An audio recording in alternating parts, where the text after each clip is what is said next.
Assalamualaikum warahmatullahi wabarakatuh. Bismillahirrahmanirrahim. Nahmaduka ya ghafuru ya syakuru. Mashalli wa sallim barik ala sayyidina maulana Muhammadin wa ala alihi wa sahbihi asma'in nama ba'du. Tapi monggo lah kita cerita-cerita Islam, cerita-cerita beragama yang rileks.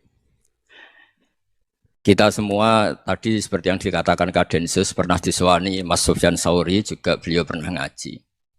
Sebetulnya dalam banyak hal-hal yang keseharian itu lebih prinsip ketimbang ide kita tentang hal-hal besar. Saya beri contoh, Allah itu Tuhan yang Maha Kuasa, yang menguasai alam raya ini.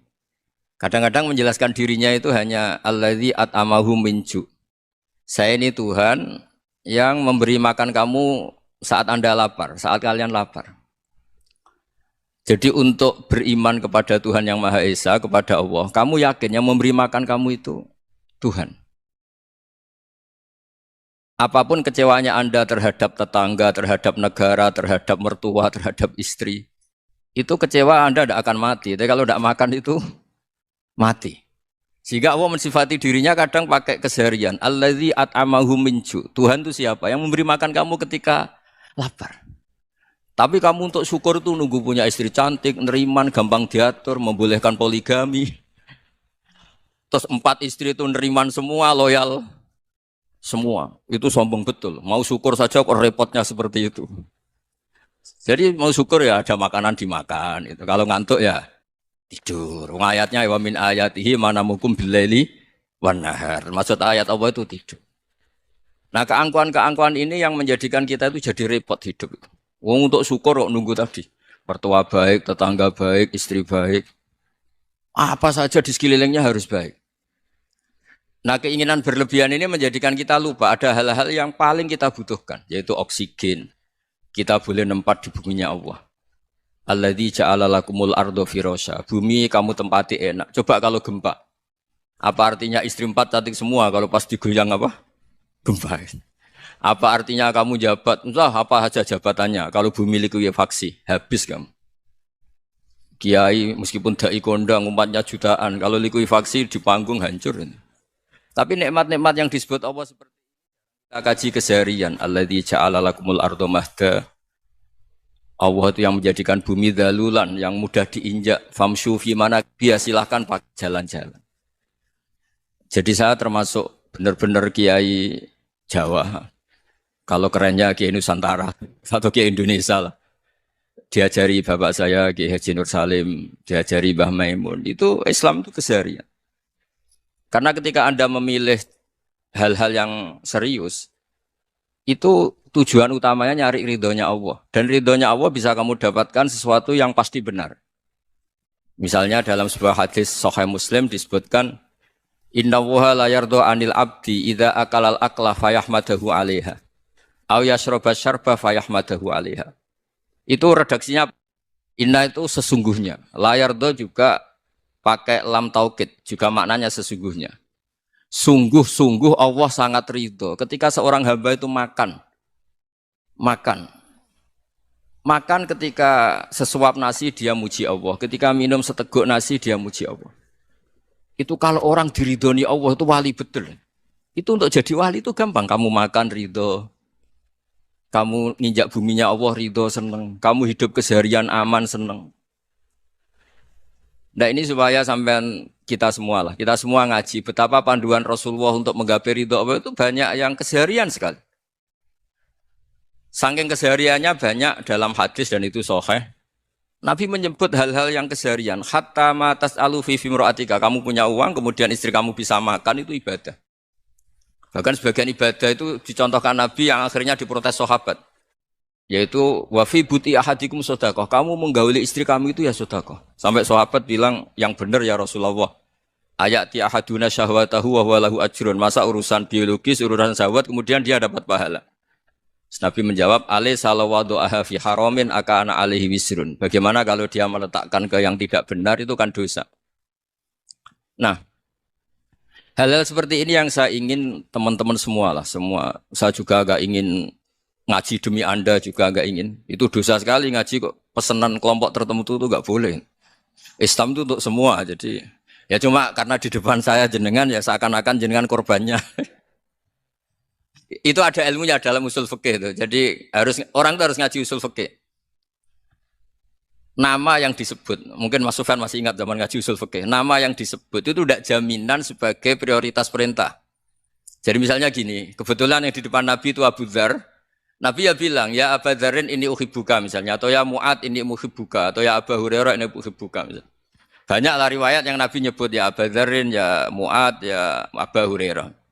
Kemudian misalnya Nabi meneruskan khitab, ini uhibbuka, saya mencintai kamu, fakul dubur sholatin, atau sebagian riwayat disebut fala tada'anna dubura kulli sholatin, Allahumma inni ala dzikrika wa syukrika wa husni ibadatik. Saya mencintai kamu, siapa saja. Mu'ad bisa, Abu Dzar bisa siapa.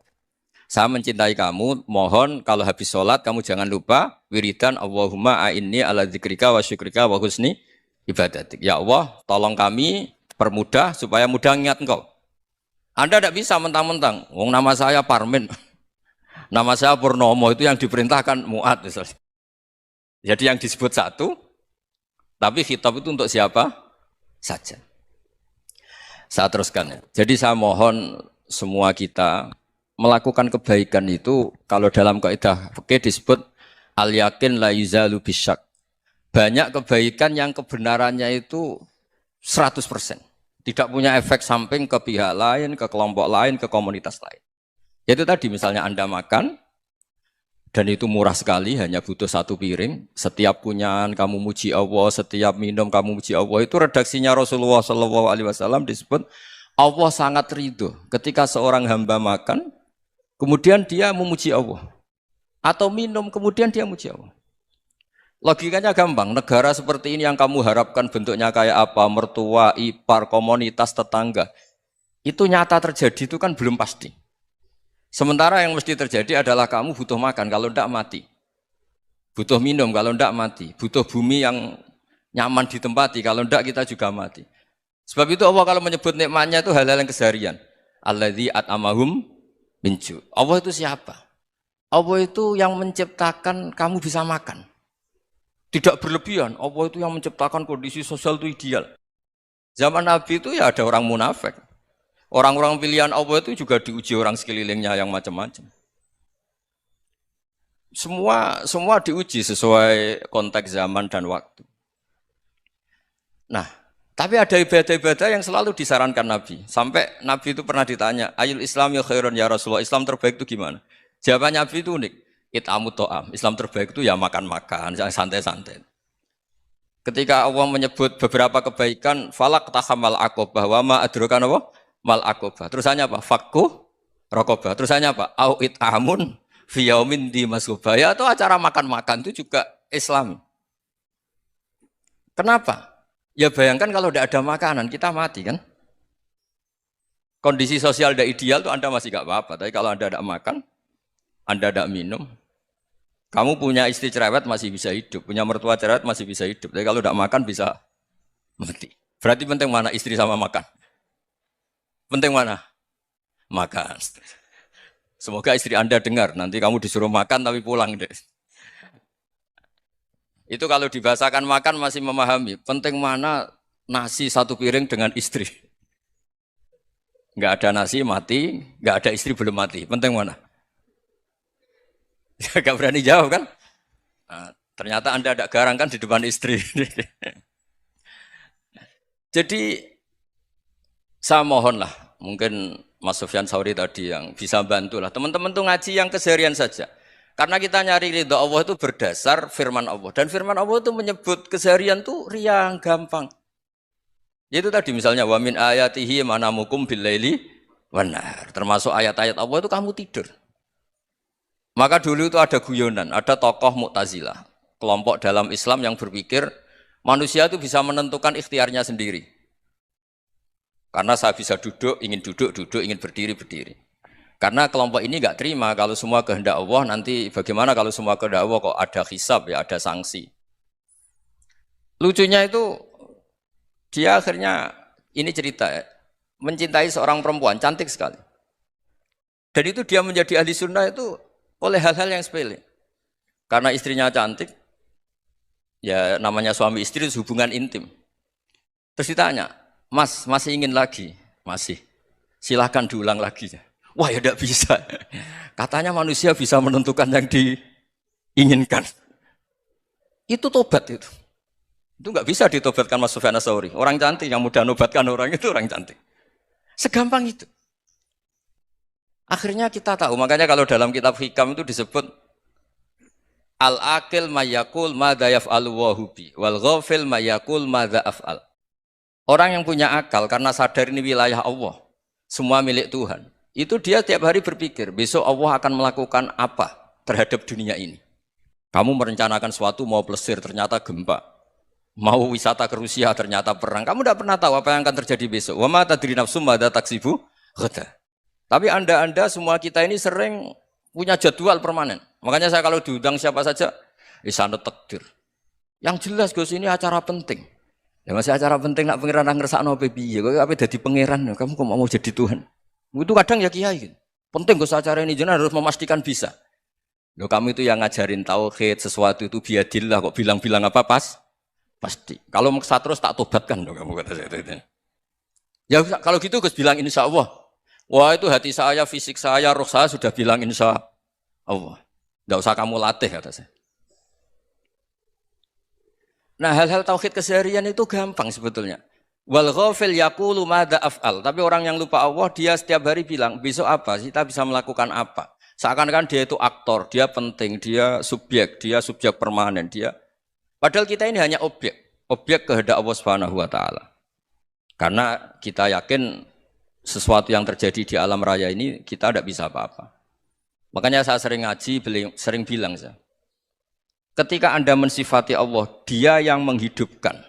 Sudah itu tanamkan, sehingga ketika kita mati, santai saja. Kenapa santai? Allah punya cara menghidupkan kita. Zaman kita hidup juga gak tahu caranya ngelola jantung, ngelola paru-paru. Kamu juga gak tahu ngelola oksigen yang tidak beracun, tidak ngandung polusi. Tahu-tahu hidup. Gak ingin tua ya tahu-tahu tua. Gak ingin mati tahu-tahu mati. Selama ini kita hidup juga gak tahu apa sebetulnya. Hanya gaya tok, punya jadwal, punya planning. Kalau kamu bisa menentukan pilihan Anda, pasti Anda istrinya cantik, 4 neriman semua, kona'ah semua. Nyatanya enggak kan? Ada 1 jelek, cerewet. Wah itu kan, nyatanya enggak bisa apa-apa Anda kan? Dan kamu bawa mati lagi. Itu kan, istri Anda juga gitu, punya keinginan, punya suami yang ganteng, yang jabat, yang neriman, yang enggak poligami. Ya enggak kesampaian juga. Kalau kita ngitung tingkat kegagalan kita itu gagal terus. Ya kan? Nah, terus ingat Allah. Madza yaf'alu wa bi. Orang yang punya akal selalu berpikir Allah itu menghendaki apa terhadap saya. Lalu sama-sama orang itu. Ngelihat orang yang serius. Itu kata Anda itu pemikir berat, serius. Senang punya tokoh yang merengut karena kamu anggap serius. Tapi sebagian orang anggap orang yang serius itu wong merengut, wong masam, wong muka kok ditekuk. Jadi sama itu hati ya muqallibal qulub tsabbit qalbi ala dini, karena kita enggak tahu cara berpikir kita tentang orang lain, tentang sekeliling kita. Misalnya kita orang baik yang jenis ngrumat fakir miskin. Ada orang bangun masjid mewah itu janggal. Apa artinya masjid mewah kalau banyak orang kelaparan? Tapi kalau yang jenis pendidikan apa artinya masjid mewah kalau enggak bisa ngaji? Nanti yang jenis infrastruktur apa artinya ini kalau semuanya punya sudut pandang yang berbeda-beda. Dan Islam mengapresiasi semua kebaikan. Tapi katakan semua kebaikan itu adalah kehendak Allah Subhanahu wa taala. Karena apapun baik Anda itu pakai fasilitas yang diberikan oleh Allah Subhanahu wa taala. Sehingga ini yang disebut qulillah tsumadarhum fi khawdihim yal'abun. Ya kembali tadi ke tema-tema bahwa keseharian Anda ini sudah Islami. Saat Anda tidak bisa melakukan apa saja. Saya sering ada jenazah, biasanya kalau tetangga meninggal saya sering disuruh ngelepas. Saya bilang orang ini baik karena sering ngelamun di rumah, sering nganggur di rumah. Ditanya sama anaknya, kenapa Gus nganggur baik?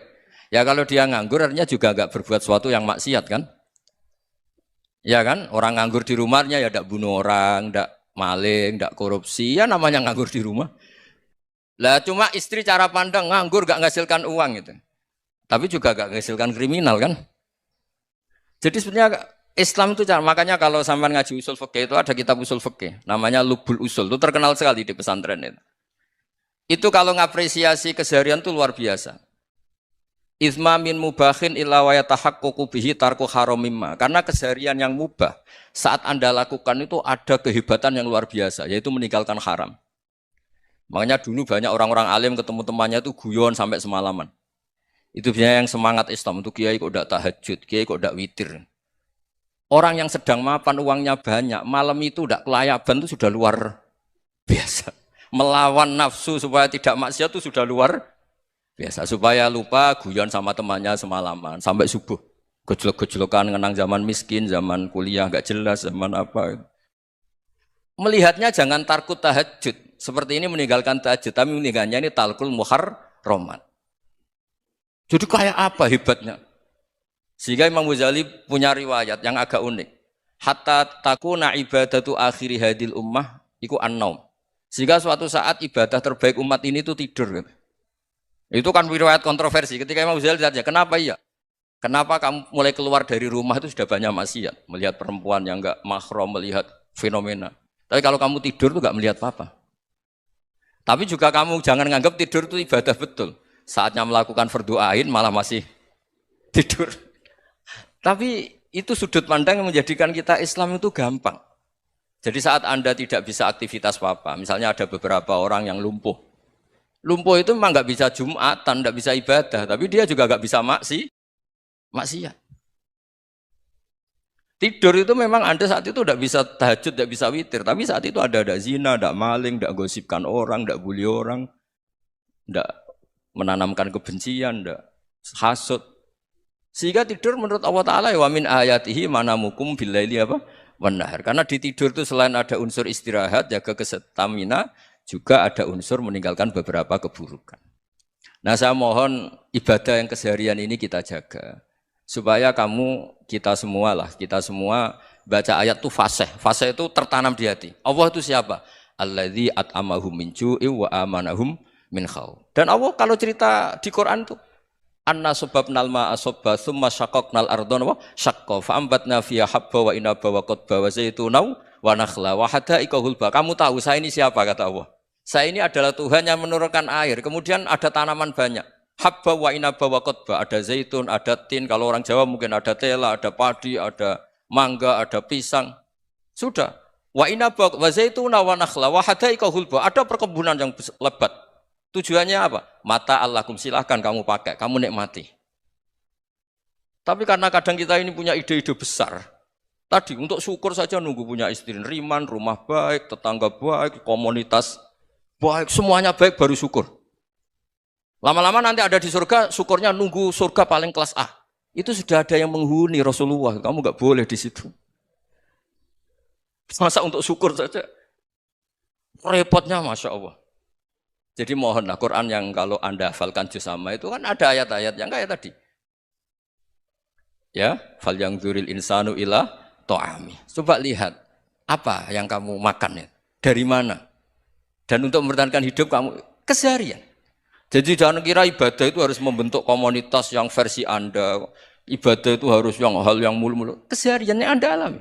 Loh ini saya tidak bikin-bikin. Saya ngaji bukan karena berdasar pesanan.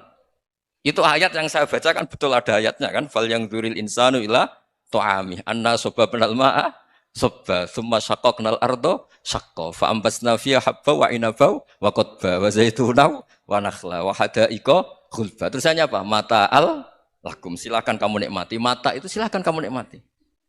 Ya kayak sampean dikasih hidangan ya makan. Ya sudah makan. Habis makan ya minum. Habis itu ngantuk ya tidur. Ya sudah normal-normal saja. Kayak apa indahnya Islam. Tapi Anda mencari Islam yang gimana lagi? Nah itu yang diajarkan guru-guru kita, diajarkan sanad kita sampai Wali Songo, sampai Rasulullah SAW. Bahwa pada akhirnya ada jihad, ada perang. Itu dulu memang perang, bukan membunuh. Beda. Dulu kita dijajah Belanda ya perang, dan itu normal karena kita dijajah. Jadi ketika orang lain ingin baik sama kita, wa in ahadum minal musyrikin astajaroka ya fa'ajirhu hatta yasma'a kalam Allah. Kalau mereka ingin baik ya kita baik. Makanya ada istilah musta'man, mu'ahad. Kalau mereka ingin damai, berdampingan dengan kemajmukan ya itu yang lebih baik. Karena memang Islam menghormati proses perdamaian. Wa in janahu napa lisalmi ya fajnah lah. Kalau ingin damai ya kita harus damai. Jadi andai kan dulu Belanda datang ke Indonesia kok minta besanan gitu. Ya mungkin kita juga seneng karena memperbaiki hidung kan kalau minta besanan gitu. Nah tapi wong jajah dulu itu kan masalah kan? Apa? Masalah kan? Jadi saya mohon ya, jadi apa?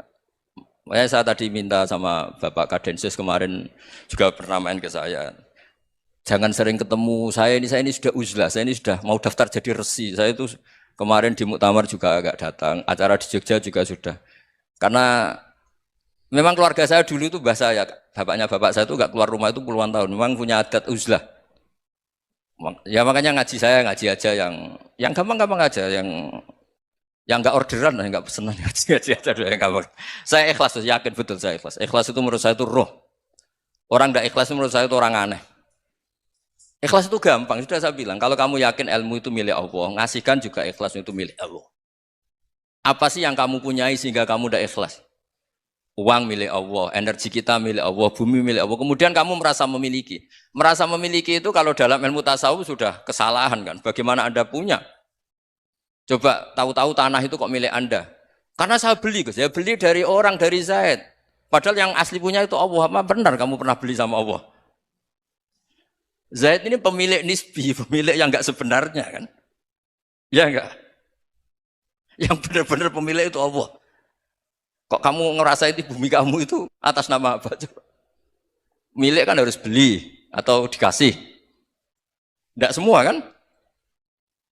Nah, makanya terus famshu fi manakibiha dan Allah menyebutnya, sudah saya ini yang menciptakan bumi. Waladzi ja'ala lakumul arda dalulan. Dan Allah menyebutnya sederhana, famshu fi manakibiha, silakan jalan-jalan. Terusannya apa? Wa kulu mirizki, silakan makan-makan. Jadi Islam itu yes.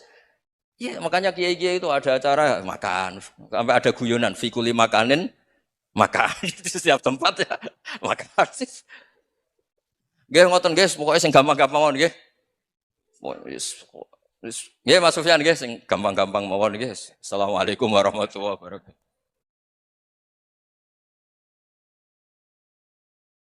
Perasaan saya juga seluruh ulama di dunia. Saya ulang lagi, perasaan saya juga seluruh ulama di dunia. Bahwa Islam masuk itu macam-macam sebabnya. Dulu kita tahu, kita sebagai warga Indonesia, Islam masuk itu ya dibawa orang yang agak kedonyan, ya kayak jenengan lah kira-kira gitu. Ya kayak mbak-mbak ini, ya agak-agak mata duitan gitu. Karena kita tahu rata-rata di sejarah mengatakan Islam di Indonesia dibawa kiai apa pedagang. Pedagang tuh nyari uang apa nyari dakwah kira-kira. Ya semoga Anda mirip-mirip seperti itu. Ya jadi nyari uang karena ada nurani Islam sehingga tetap saja membawa Islam. Saya tidak tahu Islam Anda ala apa, tidak tahu. Pokoknya mau ngaji ya berarti Islam ala ahli sunnah apa? Wal jamaah. Jadi ini penting saya utarakan bahwa Islam itu agama yang mudah difahami sehingga dibawa pedagang saja ya kasil gitu. Dibawa orang yang kedonyan kayak jenengan juga kasil gitu. Dibawa orang baik ya kasil, dibawa orang broken juga kasil. Ini penting saya utarakan karena saya ngaji di mana-mana bilang ciri utama kebenaran absolut adalah kebenaran yang bahkan orang nggak benar saja bisa bawa. Tapi bukan berarti saya dukung Anda tidak benar, kan sudah tidak benar dulu sebelum kenal saya. Tapi nggak apa-apa, nggak benarnya umat Islam insya Allah dimaafkan sama Allah Subhanahu. Ya asal tobat maksudnya. Nggak, ini saya beri satu konstruksi pikiran yang saya sering utarakan di ngaji saya. Sampai sekarang saya coba saat tes ini kan di kampus ya, di apa bacanya ini Kim University yang global leader apa in the world itu. Ini keren lah. Jadi acara ilmiah kita ditakdir di gedung apa? Kampus, gedung universitas di begini. Kalau 1 ditambah 1 2 itu namanya hakikat. Ciri utama hakikat adalah siapapun akan menerima. Saya sekarang tanya sama Anda, kira-kira 1 tambah 1 2 itu musuh Anda pun mengatakan 2 apa tidak? Ya. Pekerja Korea ya bilang 2, Rektor Al-Azhar juga bilang 2. Kamu yang sekarang sedang mungkin sebagian broken sama istri juga bilang 2. Istri kamu yang mangkal sama kamu juga bilang 2. Yang cemburu ya bilang 2, yang dicemburuin juga bilang 2. Karena begitu mudah kebenaran absolut diterima oleh siapa saja. Begitu juga eksistensi Allah sebagai Tuhan. Itu mudah diterima oleh siapa saja. Sehingga pembawanya tidak perlu seorang kiai atau gus atau mubalek atau ketua muin, tidak. Cukup karyawan pekerja Korea. Karena kebenaran absolut itu kebenaran yang mutlak. Siapa saja yang waras pasti ngakui. Kira-kira orang yang berpikir sehat pasti berpikir begini, ini yang diajarkan Quran. Bumi ini kadung wujud. Sudah wujud kadung wujud, punya eksistensi. Mungkin enggak sesuatu yang wujud kemudian disebabkan oleh sesuatu yang nihilisme, yang tidak ada. Mungkin enggak? Enggak mungkin. Yang namanya penyebab itu harus sesuatu yang wujud.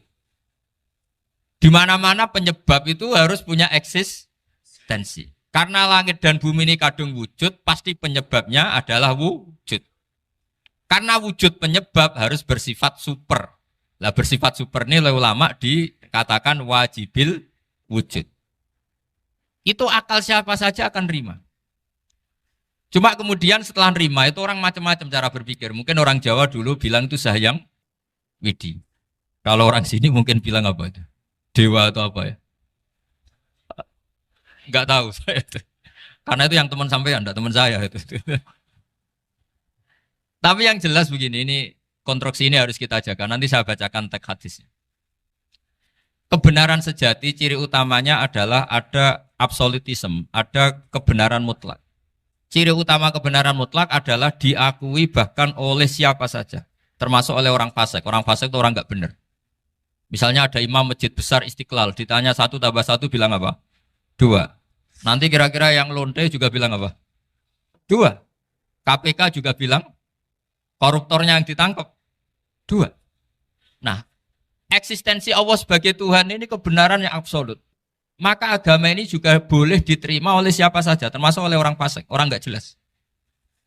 Ini penting saya utarakan karena sekarang marak kelompok yang mengatakan orang Islam kalau zina menjadi tidak muslim, orang Islam kalau korupsi menjadi tidak muslim. Salah sedikit tahlilan jadi kafir, percaya wasilah jadi itu tidak benar seperti itu. Karena kebenaran eksistensi itu kebenaran yang nggak bisa diganggu gugat. Seperti Anda ini kan warga Indonesia. KPK ya warga Indonesia, koruptornya juga warga. Apa setelah dia korupsi lalu tidak warga Indonesia? Tetap warga. Orang yang meyakini kalimat tauhid setelah dia salah, apa terus tidak ya tauhid? Kan tetap ya? Maka dia tetap Islam. Ini penting saya utarakan. Kalau seorang warga Indonesia yang koruptor, yang macam-macam saja tetap warga Indonesia, padahal banyak kesalahan. Karena status warga Indonesia adalah status yang permanen. Begitu juga status Muslim adalah permanen bagi siapa saja yang melafadzkan La ilaha illallah Muhammadur Rasulullah. Kita tidak bisa mengkafir-kafir mereka. Itu juga yang sering dipesankan dan jadi ciri khas ulama ahli sunnah wal jamaah, tidak mengkafirkan orang Islam meskipun melakukan dosa besar. Soal dia salah nanti masuk neraka ya silakan saja, saya ada ikut, paham ya? Sampai bisa mencoba. Tapi tetap saja dia muslim. Analoginya tadi. Analoginya gampang sekali tadi. Orang Indonesia yang salah itu tidak akan merubah statusnya sebagai warga Indonesia. Karena ya memang dia berstatus warga Indonesia. Orang Islam yang sudah melafadzkan syahadat maka menjadi muslim. Saya di mana-mana berkampanye, berfatwa. Orang kafir yang 70 tahun kafir, sekali melafadzkan kalimat tauhid, itu menjadi muslim apa tetap kafir? Muslim. Masa kita yang Islam terus, yang kalimat tahlil la ilaha illallah, kemudian menjadi kafir karena kalimat itu? Itu faham aneh apa aneh? Wong yang kafir saja menjadi muslim karena kalimat tauhid, yang Islam menjadi kafir juga karena kalimat. Ini ngajak apa-apaan? Ya ngajak goblok-goblokan, kira-kira kan gitu. Ini penting saya utarakan karena ini penting. Nah, setelah kamu yakin tauhid, ciri utama tauhid itu apa?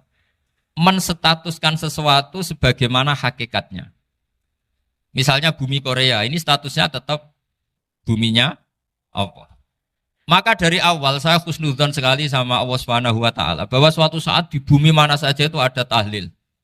Enggak ngira kan ada ateis di sini, bumi ateis kemudian ada tahlil, ada sakduna, ada macam-macam.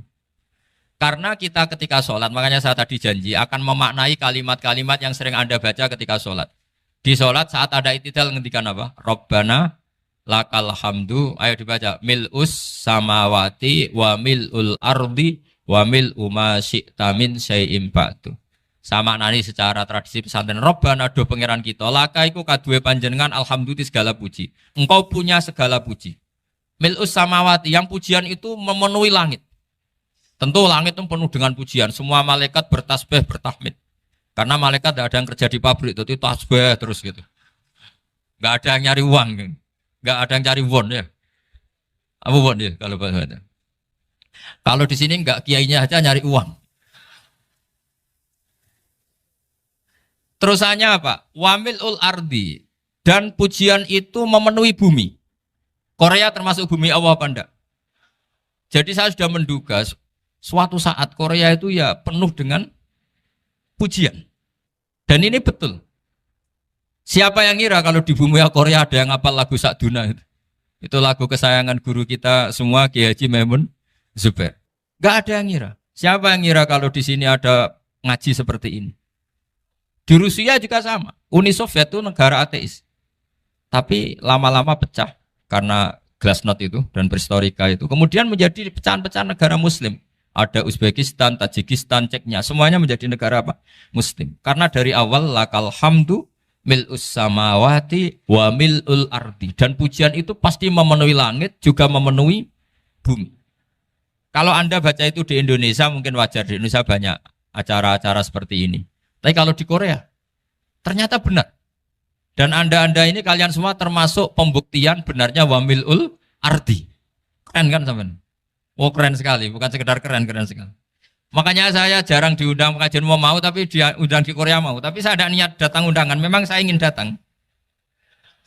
Jadi ya karena itu. Ini bentuk penghormatan saya. Bentuk penghormatan saya bahwa pada akhirnya benar-benar lakal hamdu mil'us samawati wa mil'ul ardi.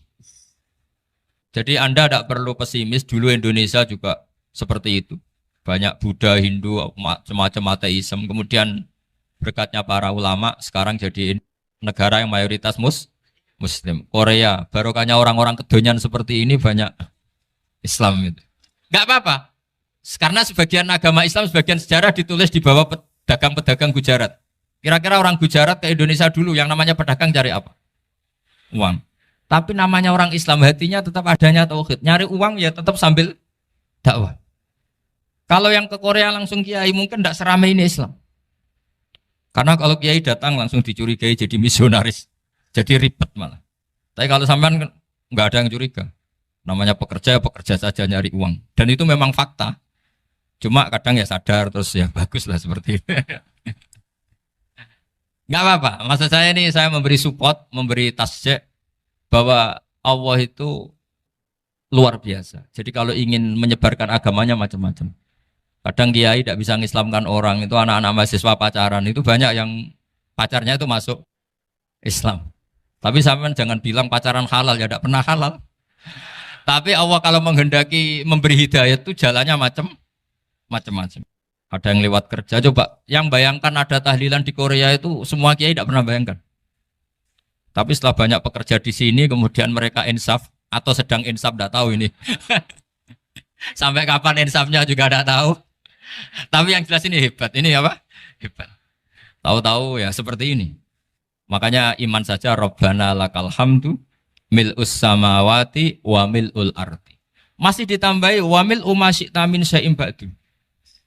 Karena Allah itu zat yang tidak terperikan, zat yang tidak terbatasi. Maka pujian di langit dan bumi ini masih kurang. Masih ada apa saja yang nanti akan dipenuhi oleh pujian kepada Allah Subhanahu wa ta'ala. Wa mil'u ma syi'ta min syai'im ba'du. Dan pujian kepada engkau ya Allah akan memenuhi semua ruangan yang engkau kehendaki. Mungkin suatu saat negara-negara yang sekarang yang paling minim Islam itu di Amerika Selatan. Kayak di Argentina dan sebagainya. Itu nanti suatu saat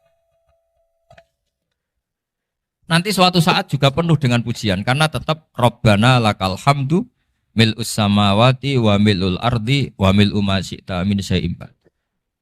Saya di Jogja setiap akhir ngaji saya ajarin wiridan. Mungkin wiridan ini tidak asing bagi jenengan karena sering saya baca subhanallah wa bihamdihi adada khalqihi wa ridho nafsihi wa zinata arsyihi wa midada kalimat. Bahwa kita memuji Allah itu adada khalqi sesuai jumlah makhluk Allah. Semua makhluk Allah meskipun kelihatannya mengecewakan, ini semuanya memuji sama Allah Subhanahu wa taala. Meskipun kadang kita kecewa, kadang kita tidak cocok. Coba barokahnya Anda ini agak-agak kecewa gitu dengan Indonesia karena nggak menyediakan lapangan kerja untuk Anda. Tapi ya nggak kecewa-kecewa amat ya, agak-agak saja. Karena Anda tetap semua mencintai Indonesia. Gara-gara agak-agak kecewa cari negara lain. Akhirnya di Korea, ada yang di Jerman, ada di Inggris. Tapi bawaan pernah ngaji di musola, Islam ini ke bawah. Sehingga karena Islam ini ke bawah, tahu-tahu ada komunitas yang memikirkan Islam. Umumnya orang mikir Islam itu ya bikin masjid. Kalau di Korea unik nyewa apa? Nyewa gedung untuk masjid. Itu kalau diceritakan di Indonesia aneh. Ini masjid sewaan. Masjid. Tapi kalau di sini lazim karena kalau beli mahal ya cukup sewa. Saya tidak tahu kalau dalam terminologi agama tempat Anda sujud ini nanti jadi saksi di akhirat. Itu yang permanen apa yang sewaan tidak tahu. Jadi nanti bumi ini tanya, ya saya ya Allah pernah dipakai sujud, tapi setelah 1 tahun nggak kuat menambah lagi. Makanya saya dukung tadi yang ada gerakan masjid apa. Sebenarnya permanen nggak permanen itu tetap bagus, tidak usah memaksakan. Yang jelas saya sudah ikut nyumbang lelang tadi, dan saya berharap uang itu benar-benar untuk masjid. Kalau untuk tamirnya juga nggak apa-apa, yang penting untuk menghidupi masjid. Saya juga termasuk kiai yang nggak suka kalau hukum itu terlalu fanatik. Misalnya uang ini untuk masjid, kemudian imamnya diterlantarkan. Karena alasannya ini untuk masjid. Imam kan tidak masjid. Nah ini kalau imamnya nggak diservis, kemudian mutung terus pulang ke Indonesia. Ini jadi masalah. Tapi saya juga nggak suka kalau ada negara gitu. Betul-betul saya tidak suka. Yang imamnya itu terlalu diservis. Ini buruk sekali kan. Pernah ada anekdot, ini anekdot tapi nyata. Ada negara yang sangat sehat, Islamnya sangat sehat. Itu imamnya 1 bulan tuh digaji 70 juta. Kira-kira 70 juta dibagi 1 hari berapa? 5 sholat ya? 5 kali 30 berapa? Kira-kira saja. 150. Berarti per sholat dapat berapa ya? Kira-kira. Kan biasa potong gaji kalau... berapa kira-kira? Singkat cerita, si kiai dari luar negeri tadi cerita apa Indonesia? Kiainya miskin-miskin, datang ke masjid kan kadang pakai ontel, adzan sendiri, qomat sendiri, sholat sendiri kadang. Itu nasib orang-orang Sragen dan Salatiga sebagian. Itu yang lapor karena mereka itu. Kalau Rembang insya Allah enggak. Tapi ada semuanya Salatiga, sebagian begitu. Itu yang cerita kiainya, bukan ini bukan hoax. Memang kiainya cerita.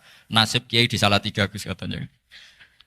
Itu digojlok, tapi tetap sholat. Sehingga cerita orang tadi cerita, imamnya di sana naiknya Mercy, muadzinnya pakai BMW. Itu tetangga sebelah Indonesia banyak yang fasilitas imam seperti itu. Karena gajinya sampai 70 juta. Setelah dia cerita bangga karena negaranya mengapresiasi imam sholat, sama ke Indonesia dia omongin gini, makanya kamu sholat terus, takut potong gaji ya. Gitu. Itu kagetnya bukan main dia. Dikira itu satu sifat kelebihan negaranya, ternyata buruk sekali karena imam sholat karena takut potongan gaji. Akhirnya ke Indonesia bangga, alhamdulillah kita sholat tanpa gaji. Dan tetap sholat. Keren mana yang digaji sama Anda? Ini yang di atas ini banyak calon imam. Tidak keren mana imam yang digaji sama Anda? Keren yang enggak. Tapi kalau pertanyaannya dibalik, keren mana jamaah yang peduli imamnya sama yang enggak peduli? Jadi jawabannya harus tetap seperti itu. Imamnya keren yang ikhlas.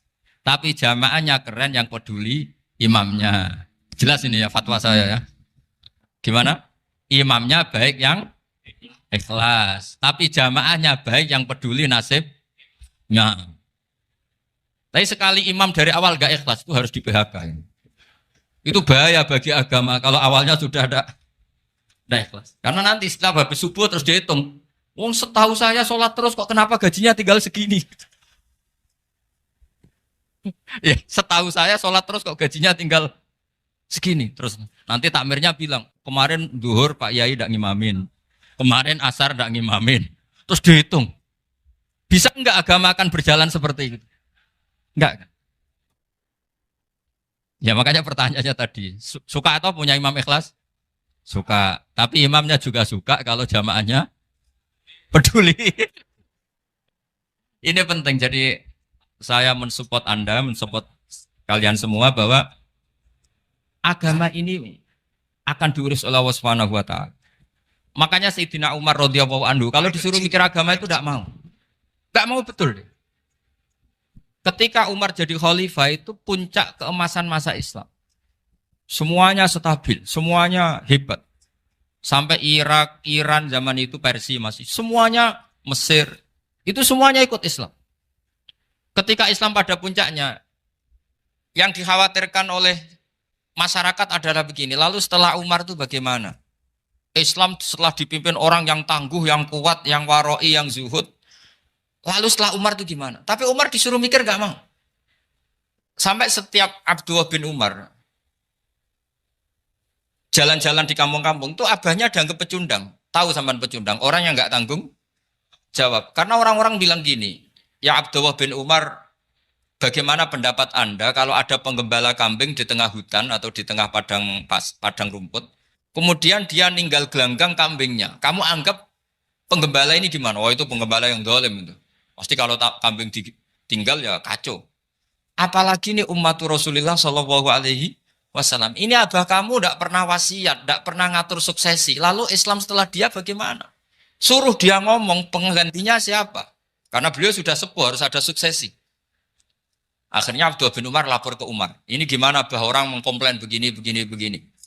Apa kata Umar? Agama itu beda dengan kambing katanya.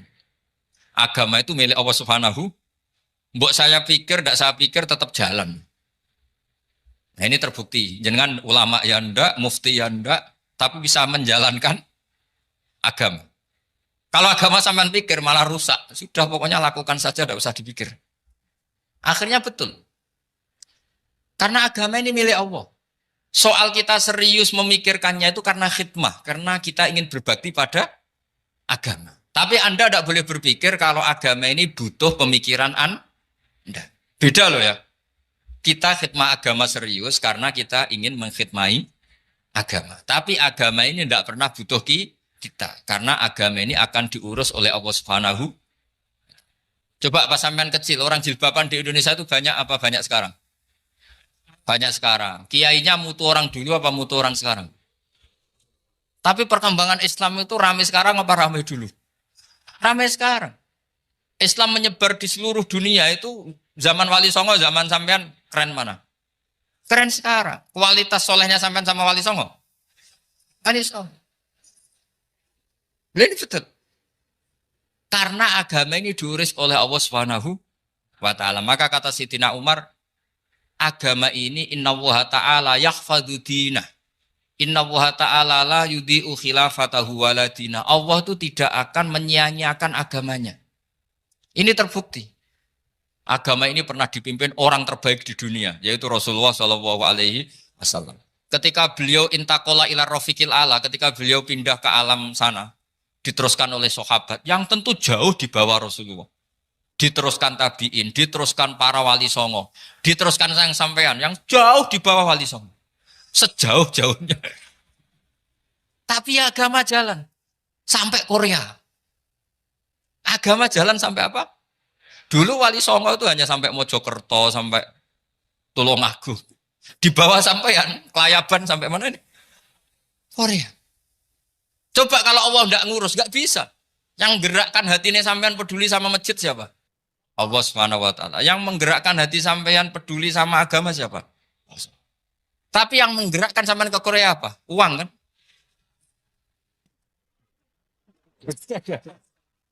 Enggak, enggak apa-apa, jujur saja, jujur ya, santai aja.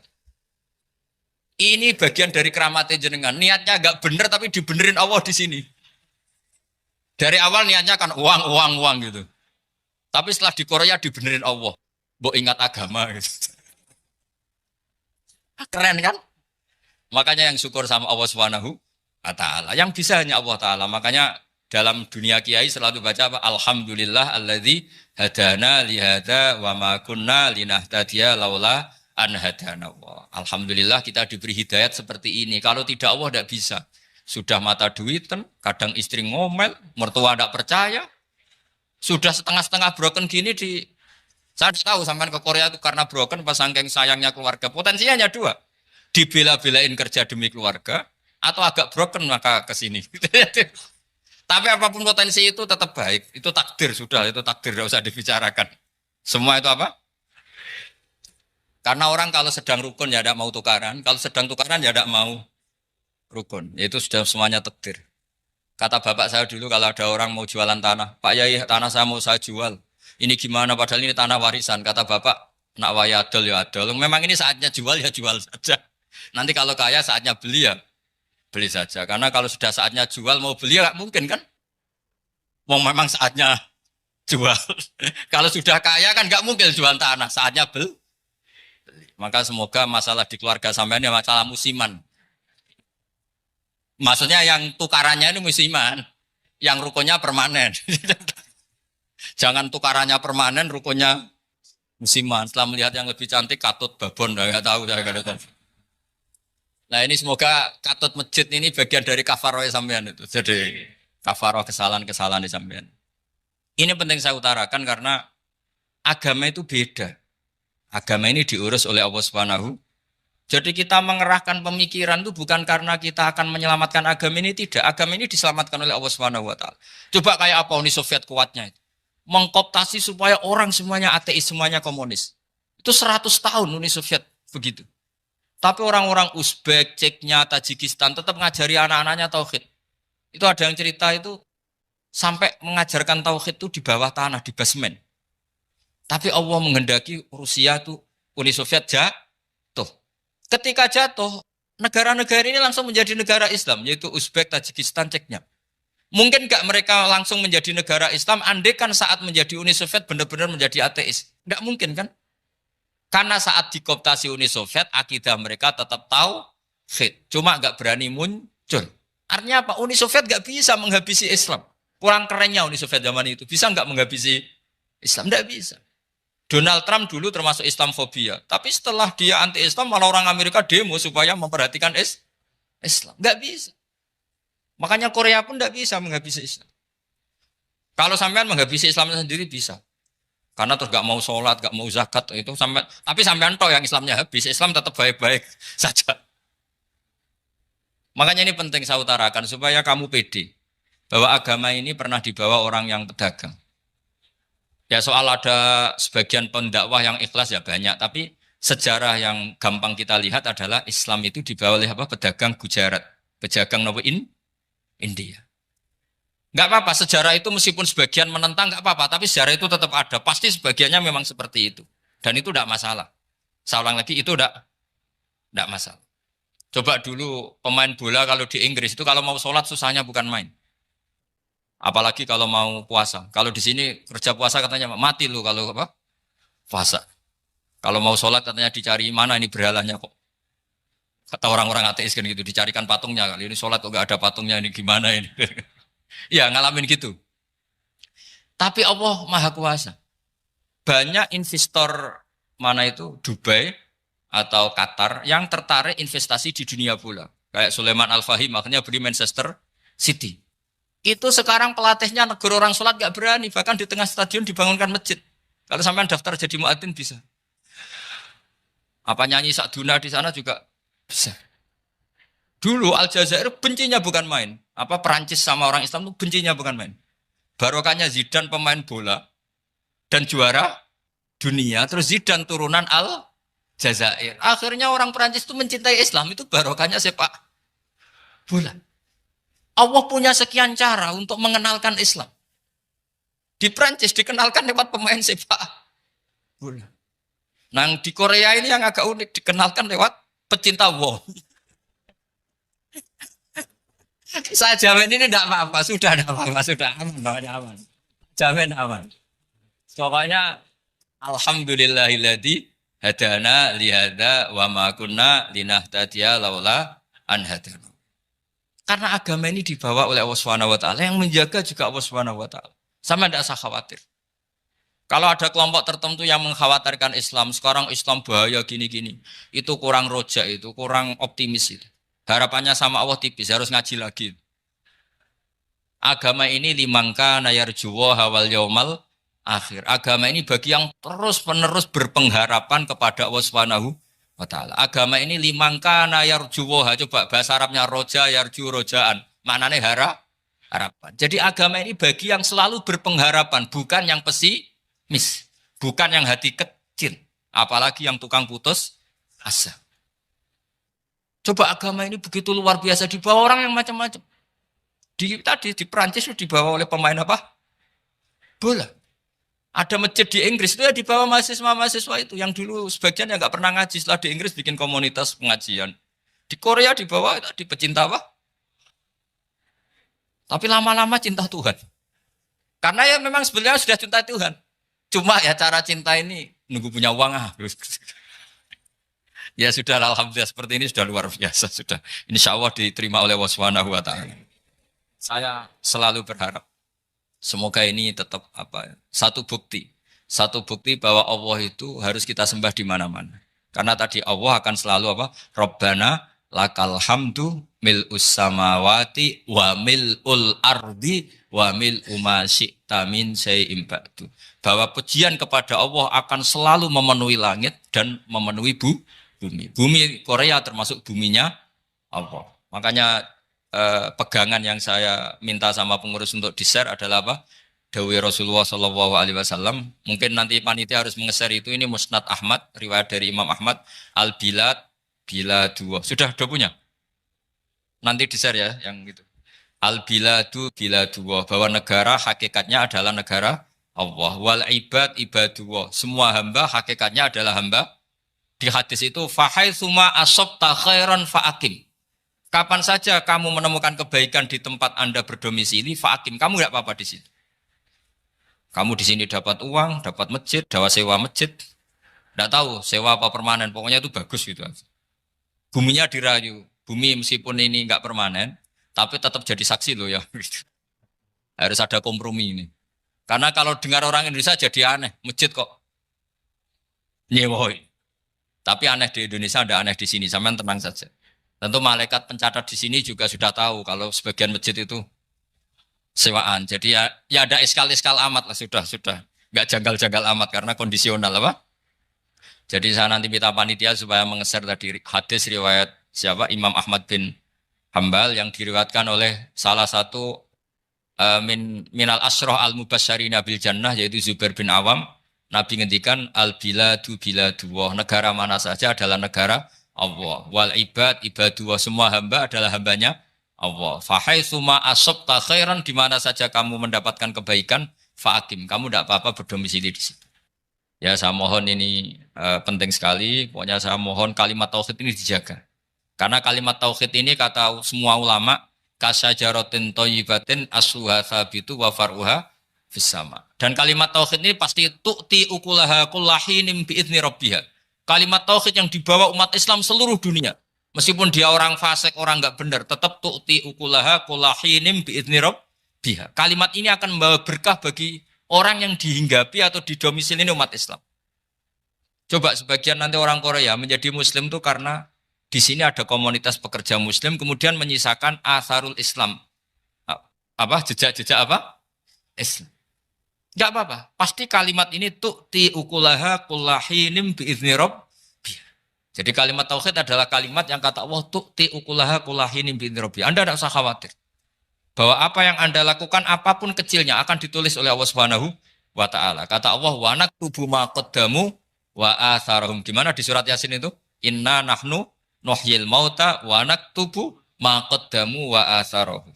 Saya bisa menghidupkan orang mati dan semua amal kalian saya tulis, kata Allah. Wa atharohum, dan jejak-jejak yang pernah kalian lakukan juga ditulis. Tak terangno kowe nek ora paham kok nek mlebu swarga dadi paham. Dadi iki pilihane ku loro. Dadi nek kowe saiki ra paham kok ning swarga paham. Nek saiki paham kesuk ben mlebu neraka dadi ra paham. Dadi mun ra usah direncana mlebu napa? Neraka wae mlebu dhewe ra usah direncanakno mun. Dados ngeten nggih, dados ahli swarga ya kurang penggawean, pancen salat wis ra wajib, wis ra ono pilpres, gak ono apa dadi kurang penggawean. Ahli swarga niku saking kurang penggaweane iku jagungan. Dadi misale kula Mustofa Ruhin jagungan. Piye enak ning swarga? Ya enak. Zaman ning donya piye? Terus cerita, saya itu punya teman ateis. Saya punya teman komunis yang ketika pertemanan dengan kita sering menghina kita karena kita ini percaya adanya hari kebangkitan. Teman saya itu sering melecehkan idza mitna wa kunna turaba wa idzaman aina lamadinun. Masa kita sudah jadi debu, jadi tulang belulang, kemudian kita akan dibalas amal-amal kita. Jadi singkat cerita, ini nunjukno nak wong soleh oleh kancanan wong dolim. Ya ini catatan ya bahwa orang soleh itu zaman ning dunya oleh kancanan wong napa? Dolim. Buktinya yang soleh ini masuk surga. Kemudian kenangannya punya teman ateis. Zaman di dunia punya teman apa? Ateis. Entah temannya itu teman kerja atau teman kantor. Tentu tidak teman dalam akidah. Mungkin akidahnya tetap kita Islam, mereka ateis. Tapi teman, entah faktor kantor, entah faktor profesi, entah faktor kerabat. Tapi yang jelas si orang penduduk surga ini punya kenangan, kami dulu punya teman ateis. Ini kanali korin. Yang teman saya yang anti Tuhan itu mengatakan, melecehkan saya, aidza mitna wa kunna turaba wa idzaman aina lamadinun. Masa kita sudah jadi debu, jadi balung, tulang belulang, kemudian kita dihisab. Atau kita nanti ada hari balasan. Nah terus ketika jagungan ini, tadi saya bilang ahli swarga kurang penggawean. Lah piye delok piye? Jare kanca-kancane, "Moh aku ora melok di kanca." Jadi fayaquluna lah. Jadi ketika Ruhin muni ape delok jare Mustofa, jare Kifat, "Moh aku gak kancaku, delok dhewe" jare. Lah si Ruhin kan wong kurang penggawean, mulai ning donya sampe ning swarga. Terus delok. Terus fattala'a fara'ahu fi sawail jahim. Bareng dekne delok roh kancane kejet-kejet ning neraka. Seneng dekne. Jadi wong nak hasud tu nanti ning swarga aja hasud. Seneng terus muni ngene, "Tawahi ing kita laturdin." Dulu kamu hampir saja menyesatkan saya. Artinya zaman dia ateis sempat ngerayu supaya Ruhin dadi napa? Ateis. Kowe Islam ya tetep kere, melok ateis ae. Wis kere, zina rawani, maling rawani gak enak. Soalnya sering dirayu-rayu gitu. Makanya bilang apa? Tawahi ing kita laturdin, kamu zaman di dunia hampir saja menyesatkan saya. Walau la ni'matu rabbi lakuntu minal muhdharin. Kalau saja saya tidak diberi nikmat Allah, aku kelakuanku ya koyo kowe, akhirnya masuk neraka koyo kowe. Nah, terus ada soalu talazudin. Dia tanya tapi saking senenge. Afama nahnu banyitin. Coba lihat saya sekarang. Apa saya sekarang mati? Tidak kan, saya tidak mati kan. Cuma mati pertama saja, mati zaman di dunia. Sekarang saya hidup lagi. Artinya kamu yang dulu memungkiri ada kehidupan, dulu aku saiki tidak mati. Ternyata saya sekarang hidup dan dapat nikmat kowe ning neraka.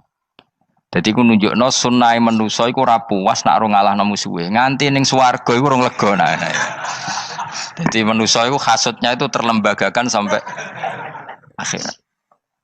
Jadi wong-wong sing tahu dimaki-maki kubu sebelah, iku nak kubu sebelah mlebu neraka, iku kowe ning swarga gak marem nak gak delok.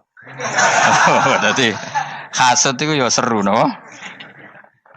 Dadi nak kula pun mboten, makome mboten nonton, kula mboten. Niku makome Ruhin barang dadi lari lho kan dinyak melarat, gendut, kriting mangkel. Kudu menangi sing ngenyak mlebu neraka. Aja sampe sing ngenyak kita mlebu swarga kene mlebu neraka. Wah. Gak puas ya, no? Makanya gambarannya Quran itu manusia tetap manusia. Ketika orang kafir dengan segala kenikmatannya, misalnya mungkin Amerika, mungkin negara-negara yang sekarang kumo luhur dengan teori kapitalisnya, mungkin ngenyak Ethiopia, ngenyak Syria, ngenyak. Tapi apapun salahnya Syria, Ethiopia tetap iman, tetap suasana masuk surga. Meskipun ngurmat negara tidak pedes. Tapi yang ngurmat negara benar, tapi ngurmat iman tidak benar, bisa saja nanti masuk neraka.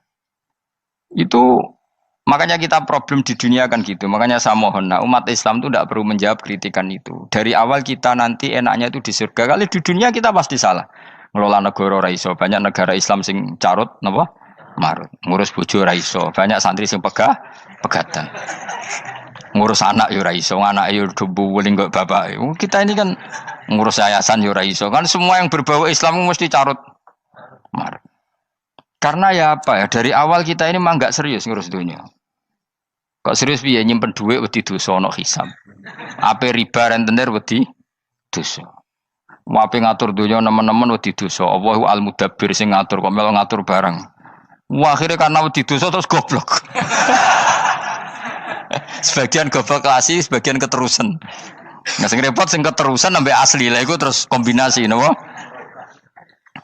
Dadi wong Islam iku ora kober serius mengurus dunia.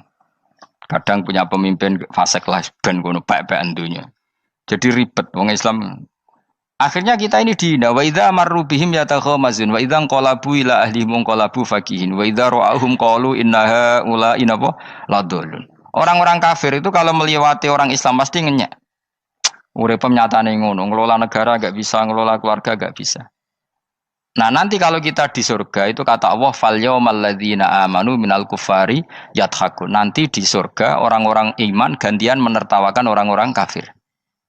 Jadi itu menunjukkan bahwa kita tidak pernah puas sebelum dendam menertawakan. Jadi wis ning swarga iku cita-citane mukmin tetep fal yaumal ladzina amanu minal kufari yadhakun. Jadi kowe sok ben ning swarga iku ya Allah kasih saya fasilitas bisa melihat penduduk neraka. Terus dene ning teras-teras swarga dipertontonkan orang kafir alal araiki yang turun. Hal suwibal kufaru makanu ya fa'alun. Delok saiki kowe mbek aku mulya ndi. Jadi dendam itu penting. Tapi sebenarnya ini swarga ning donya wis kalah wis nurut ae no. Dadi menteri yo nurut wis pokoke nurut ae wis barang donya pek-pekan wis. Cuman arah bener ya dielingno iku bahaya nek ora bener. Tapi ora usah kerusuhan biasa wae. Gremeng ae gremeng pokoke ben gak dadi udun no. Katanya memang gitu, orang emosi nak diempet tuh dadi udun, dadi wis sadok gremeng. Tapi yang jelas Allah punya sunnah bahwa manusia itu tidak bisa puas sebelum melihat musuhnya kalah. Sehingga ahlul jannah yang notabene sudah penuh kenikmatan itu tetap dia enggak lego. Enggak lego kalau enggak tahu nasib orang yang dulu menghina dia. Makanya ini peringatan bagi kita bahwa kita berteman orang tidak soleh di dunia itu boleh. Buktinya tadi ahli surga ketika Jagungan cerita saya punya teman ateis yang selalu mencibir saya, katanya nanti nggak ada hari kebangkitan. Lalu teman ateis saya sekarang di mana? Sekajak kancana, dulu ya teman-temannya bilang fayakuluna laga. Tapi si teman ini tetap ingin melihat.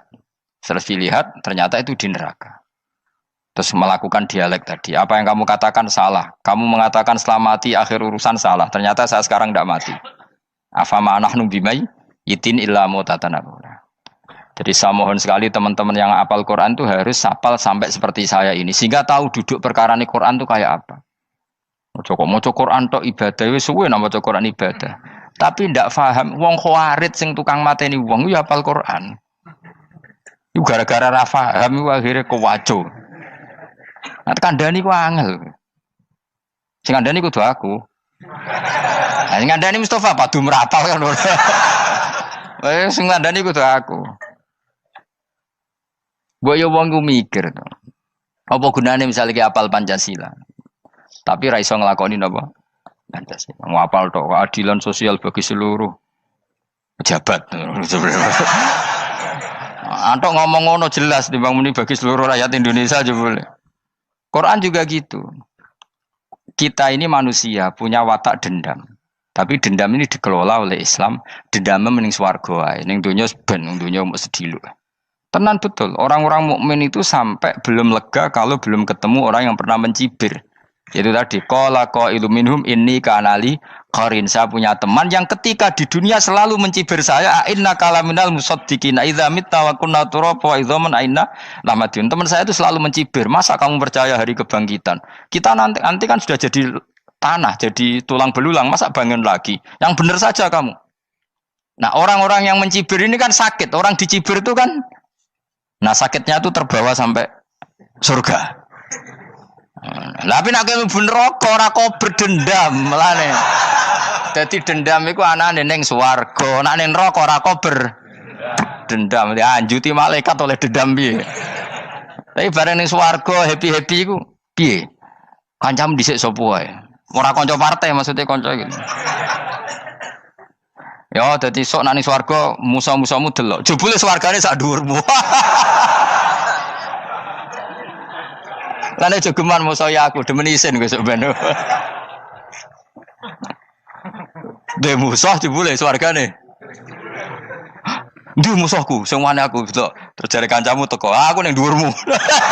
Ya jarang. Repot ya. Jadi terus kedua, peringatan dari Quran. Allah itu saking kudrohnya itu senengane gawe fitnah. Fitnah itu sesuatu yang enggak masuk akal. Jadi wong kafir utawa wong Islam piyambak iku kon iman sesuatu yang paradok. Iku kon ngimani ning neraka iku ana wit. Lah neraka iku panase ngono, ana wit. Mulane jare wong kafir Muhammad tambah suwe tambah ra waras. Mergo wong neraka iku makan sajaratus zakum. Mulane wong kafir tambah guyu Muhammad tuh gak waras. Jarene neraka banget panase, tapi di saat yang sama ngomong wit iso tumbuh. Mestinya neraka itu kan enggak ada pohon. Mulane Allah nate ngendikan wa ma ja'alna ru'yallati arainaka illa fitnatal linnas wasyajaratal mal'unata fil Qur'an. Jadi satu orang itu diuji disuruh ngimani Isra Mi'raj. Nabi yang tetap posisinya di Mekah diberitakan oleh Quran bahwa Nabi telah menembus langit Sabtu dalam lahdoh satu malam. Wong kafir malah guyu-guyu. Terus kedua ada pohon yang tumbuh di neraka. Mulane dawuh pangeran sebuti wa ma ja'alna ru'yallati arainaka illa fitnatal linnas wasyajaratal mal'unata fil Quran. Jadi diuji. Yes ngono dunya kaya wong Islam sakniki niku. Yang mengklaim negara Islam tata kelolanya carut marut. Yang negara non Islam kadang tata kelolanya rapi. Sehingga seakan-akan kita ini salah. Ngurus dunia wae ra iso, mung ngurus akhirat. Tapi saya berharap sing dicibir iki sok ben mlebu swarga. Dadi iso dendam. Tapi nek mlebu neraka iku ora kober dendam. Mulane kula mboten gadah rencana mlebu neraka mboten gadah. Kula niku nggih pendendam dadi mangkalku ben kesampaian sampeyan nak teng pundi? Swarga. Kita harus ngalami fal yawmal ladzina amanu minal kuffari yadhakun alal araiki yang jangan sampai kita ngalami kita sendiri disiksa. Kowe ngilu awakmu dhewe, milih dendam apa milih mlebu neraka? Milih dendam ya. Syaratnya mlebu apa? Swarga. Jadi pangeran itu memang sering damel sesuatu itu paradok. Tapi memang Allah sengaja. Mulane kula bolak-balik matur, ulama itu banyak, yang jaga akhlak ya banyak, yang jaga ilmu yang banyak. Kadang yang jaga ilmu itu yang akhirnya nyuwun sewu cangkem elek dan itu penting. Saya di mana-mana bilang, sesuatu itu kadang nggak bisa dijelaskan secara baik-baik. Syaratnya kudu cangkem elek. Cuma karena itu nggak mungkin kita nisbatkan pada nabi, ben aku wae sing tanggung jawab. Kalau nak dinisbatkan nabi kan elek, maksud nabi kok gerakan cangkem elek. Ben aku wae. Nak pancen salah, aku sing tanggung jawab. Teke nyalahno aku neraka, yakin neraka. Siji yo ora level, napa siji ora level. Dhisik sahabat itu akhirnya yo nyuwun sewu cara ora sahabat yo cangkem elek. Mergo mangkel. Ada orang munafik saking ora ngajari ngene. Kenapa saya bikin gerakan cangkem elek? Kok janut lho. Kowe asli elek maksudnya cangkemmu wis elek ora kok. Engko nang darane aku harus gebak ora asli cangkemmu wis elek. Wis ngono perkara dunya ora perkara hak. Nah kan perkara hak, cek keren. Wong munafik ku saking mangkelnone ning Kanjeng Nabi, saking kepengin Nabi itu ketok goblok, ketok salah. Iku kadang takok nggawa untane unta. Takok, "Mat, untaku iki sing ngawini untane sapa? Kok anake kok ora kembar?" Terus ana sahabat nu sing cangkem elek kaya Ruhin. Tak pajangi aku. Kowe apa-apa? Dadi oleh muni ku nazautu alaiha, nazautu cara aku sing nyelingkuhi. Terus ki apa? Mergo gak trimo nabine dikei pertanyaan sing gak masuk akal. Paham? Begitu juga ketika mereka nyembah berhala Lata Uzza iku sing cangkem elek ya sahabat. Mergo nabi ra pantes. Cangkem elek bicara aku gek bengi pas sampe nyembah berhalaku. Jebule pas duyoi luwak. Aku mikir, mosok pangeran duwe luwak menengah iki apa-apaan? Dikencingi apa? Luwak.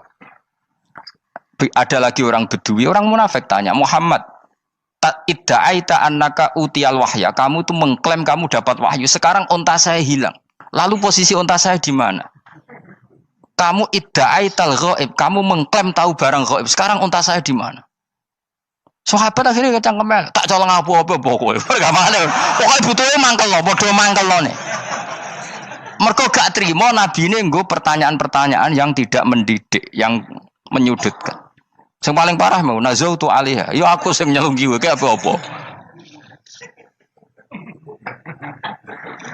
Nah sama misalnya orang kafir bilang orang Swiss lebih bahagia timbang orang orang Ethiopia. Orang Eropa lebih bahagia ketimbang orang Syria. Kamu harus bilang, kata siapa? Coba ukur. Kita yang miskin, kita yang tidak menteri, kita yang tidak siapa-siapa. Andai kan ditimang kebahagiaan kita dengan menteri, tidak mesti kalah. Mereka juga punya atasan yang mengganggu kan. Kue jadi buruh majikan ya tersita oleh atasan. Menteri ya tersita oleh atasan. Kebebasannya ya ada yang tersita. Wayai kepengen turu harus ngantor. Wayai kepengen mangan harus rapat. Kamu ya tersita pe mangan rakelar. Ya sesuai tersitanya macam-macam kan. Semua itu kita sama kok. Ada yang sesuatu yang kita tidak gesam, mereka juga sama ada sesuatu yang tidak. Ya. Sebenarnya pola hidup itu kan sama. Dan itu kadang-kadang yang jadi aman kadang-kadang mau cangkem elek sing iso jawabnya. Tapi saya ulang lagi itu nggak mungkin kamu nisbatkan kepada Rasulullah karena Rasulullah itu ahsanan nasi khalqum. Tapi ulama ben tetep ngene iki. Sing kaliber lho ya. Sing kira-kira cangkem elek tetep keramat kok kula lah minimal koyo kula. Kulo nu cangkem elek tetep keramat. Kowe sopan tetep keramat, ora ono ilmune kok. Entekno sopan ora ono pengaruh ya. Entekno sopan tetep keramat aku, yakin keramat aku. Baik sopan lah ya. Ora ono ilmune apa-apa, sopan yo keliru, cangkem elek yo. Keliru, urip yo keliru, mati yo keliru, pokoke kadung keliru. Ono ulama diomongi, Pak Yai, kalau neraka itu, kalau setan dari api, kemudian setan disiksa api kan sejenis, susahnya apa? Kiai ini mangkel terus ngambil segenggam tanah di sawur ora ini. Loro yai, jari ke kota tanah, kena tanah kok loro. Enggak bisa seperti ini diberi penjelasan baik-baik kan. Setan itu kok geni Pak Yai, jari disiksa di neraka kan enggak apa-apa sama-sama api. Kiai ini ngambil tanah sawur ora ini. Bareng wong sakit Kiai, jari kota tanah kena tanah kok sakit. Hanya jangan katakan kalau setan dari api kena api enggak sakit. Coba kamu kasih penjelasan baik-baik. Ngapunten nggih, umpami jenengan nggih. Ngapunten lho niki. Ngapunten lho nggih, umpami jenengan nggih. Ngapunten lho nggih. Kesuwen. Umpami jenengan kena tanah sepundi iki mboten napa-napa, kena tanah kula biasa. Kan kesuwen. Dene mbok sawuri raine. Terus keliliben. Padahal materi manusia dari tanah, ternyata kena tanah. Sakit. Makanya dendam itu penting, tapi tadi loh ya, bukan dalam konteks dunia, ning swarga. Allah itu wis gawe manusa iku duwe dengan tanda kutip dendam tadi. Dekne tetap gak terima. Orang yang dulu menghina saya iman, kemudian orang itu di surga gak terima, makanya diberi hak untuk melihat bahwa temannya masuk neraka. Melane fattola'a fara'ahu fi sawail jahim. Kemudian temannya dilihat, kemudian temannya di neraka. Dan belum berhenti dendamnya di sini. Dia ngomel-ngomel, tawahi ingkit talaturdin. Kamu kan yang hampir saja menyesatkan saya. Jadi wong swarga nek ora ngomel ya ora lega. Ayo milih swarga apa milih dendam? Dendam. Jadi mulane ngaji ben kero, dadi ben lega apa? Dadi kowe kudu dendam kan. Kowe wong suga-suga kudu dendam. Jute gak dhisik suga, saiki suga aku jebule sing mbok dendami swargane sak dhuwur. Pancet wong suga menangan. Jadi kudu jelas ya. Jadi kenapa saya bilang cangkemel karena tadi dulu sahabat itu kadang kesulitan nanggepi komentare wong-wong munafik. Karena tadi itu Nabi itu, sampai nak roh ceritanya Nabi dari sisi yang baik-baik saja. Maksudnya baik-baik itu sahabat merasakan wong munafik nak takok aneh-aneh. Ya Muhammad, onta aku iku rondo ireng kok anake rondo ngene iku sing majangi sapa jare sahabat. Aku apa? Wong urusan onta kok ditakokno ora. Dadi niate nglecehno nabi, nabi takoki urusan. Lah kula misale kiai, alim alamah tukang maca jalan takoki, "Gus, dari rukin kula gak ada kucing, Gus." Niku rupane kok beda-beda nu sing majangi kucing putih, Gus. Aku kan ngenyek wong. Kiai ditakoki urusan perselingkuhane apa? Kucing. Bukan nabi itu kono mesti sahabat tahu terus kabeh apa? Ono sing ontane hilang Muhammad, kamu mengklaim tahu barang gaib. Lalu onta saya sekarang hilang di mana? Itu saya sahabat tak jupuk. Maksudnya sahabat tadi agak nyolong mangkel wae. Cara aku zaman sahabat kok menangi Nabi. Sing ilang ontamu, Nabi mbok takoki. Wong kowe sing dionto ora iso njaga malah Nabi wong liya mbok takoki. Cok goblok. Enggak mungkin seperti ini kita baik-baik saja. Jajal misalnya ke sopan, ngapunten nggih, Nabi suka nih hak mikir ya. Malah ku mau luhur kan? Nabi kasih waktu untuk meditasi. Kan malah gak kasil sopan gini iki. Unta-unta mudik tak kono bilang enggak wis ora melok di dunya kan lebih gampang. Gampang di cangkem melek cangkem apik. Jawab. Gampang cangkem melek. Makanya dulu mulai sahabat ada sahabat kayak Umar, kayak Khalid bin Walid gue jagani wong sing ngene iki. Masyhur. Ana munafik neh takok, "Muhammad, kamu betul Mi'raj?" "Iya." Sayyidina Ali diparani takok, "Ali, sikile mangkat sitok diangkat. Angkat loro-loro ora iso." Ngono jare kancamu iso. Mergo artine terbang kan kakinya terangkat semua. Sayyidina Ali karena wong pinter nganggep iku guyu tok Sayyidina Ali.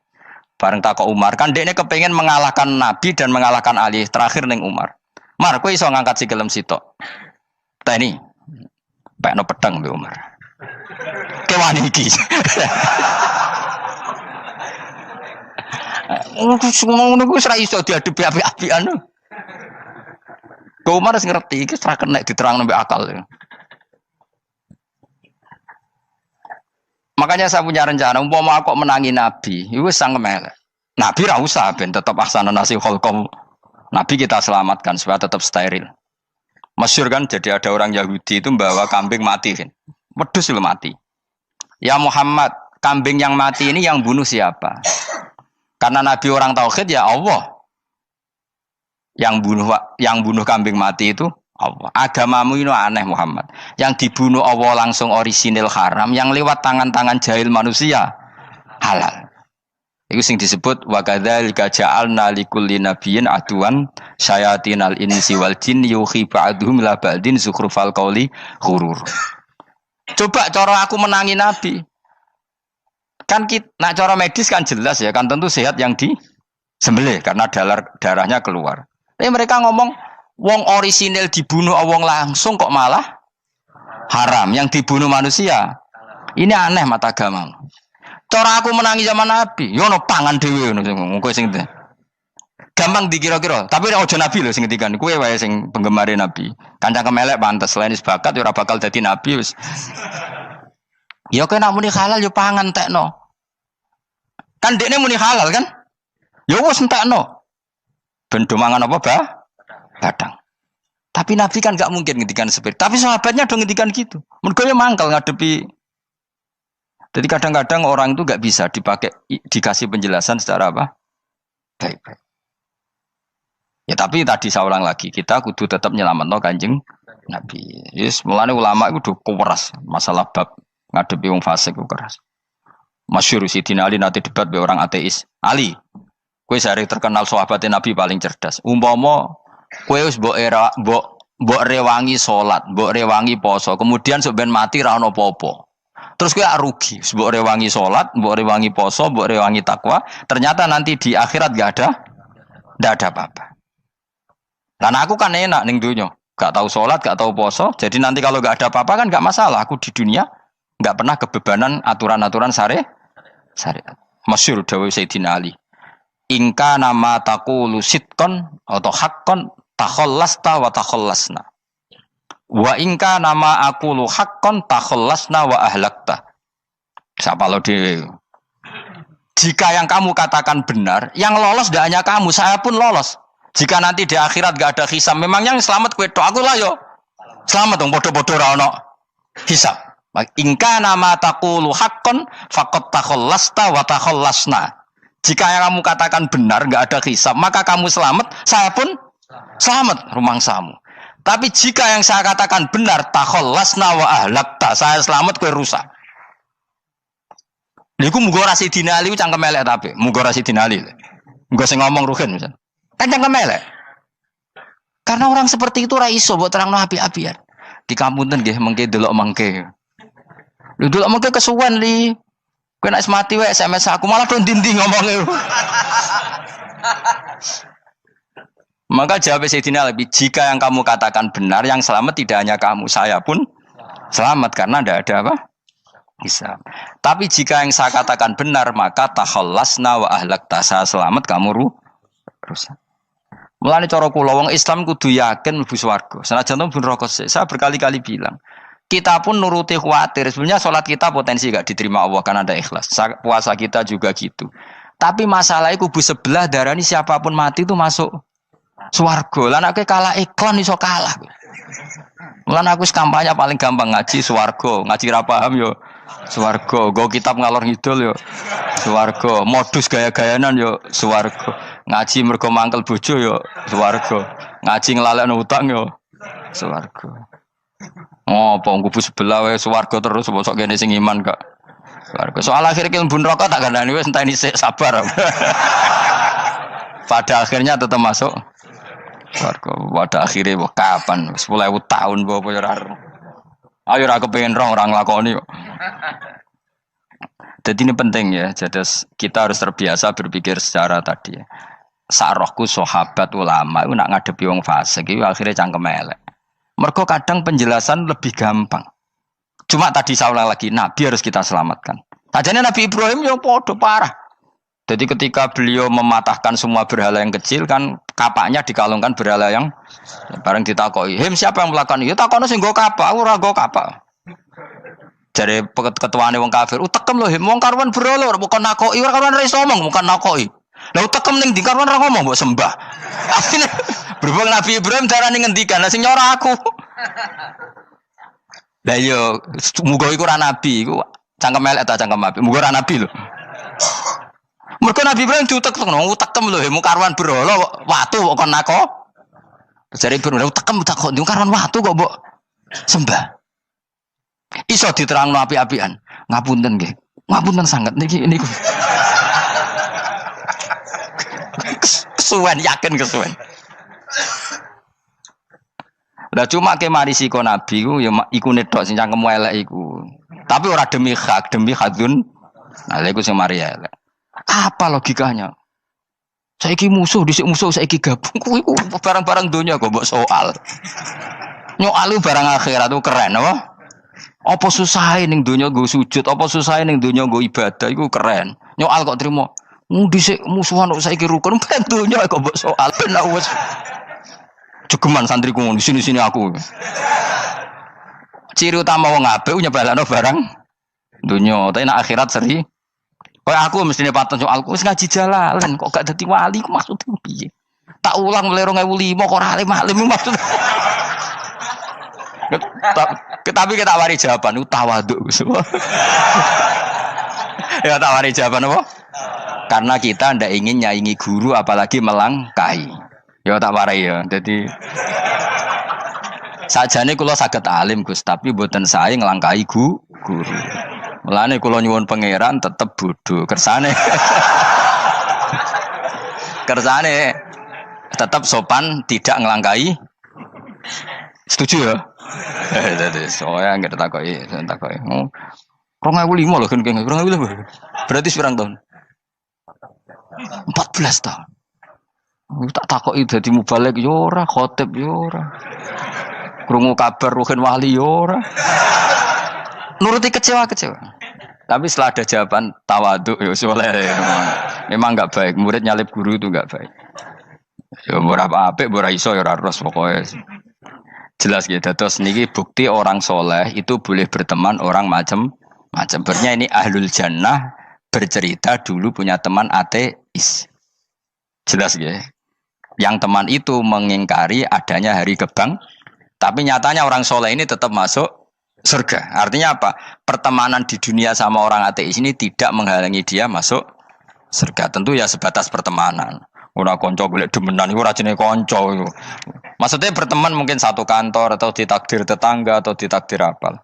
Tentu tidak ngikuti apa kemaksiatannya, tapi tetap berteman.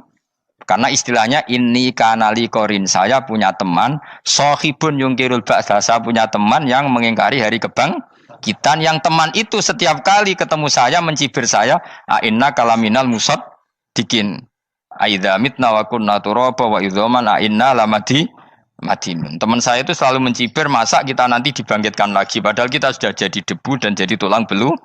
Lalu teman saya ini nasibnya gimana? Bersama Allah dipertontonkan, santai teman itu masuk neraka. Intinya apa? Orang soleh ini ketika di dunia punya teman orang tidak soleh, dan itu tidak disalahkan Allah. Tetap dia ahlil jannah, dan temannya karena salah tetap ahlin. Nah, hanya gak ada cerita terus berhubungi kancamu, kowe mlebu neraka ndak.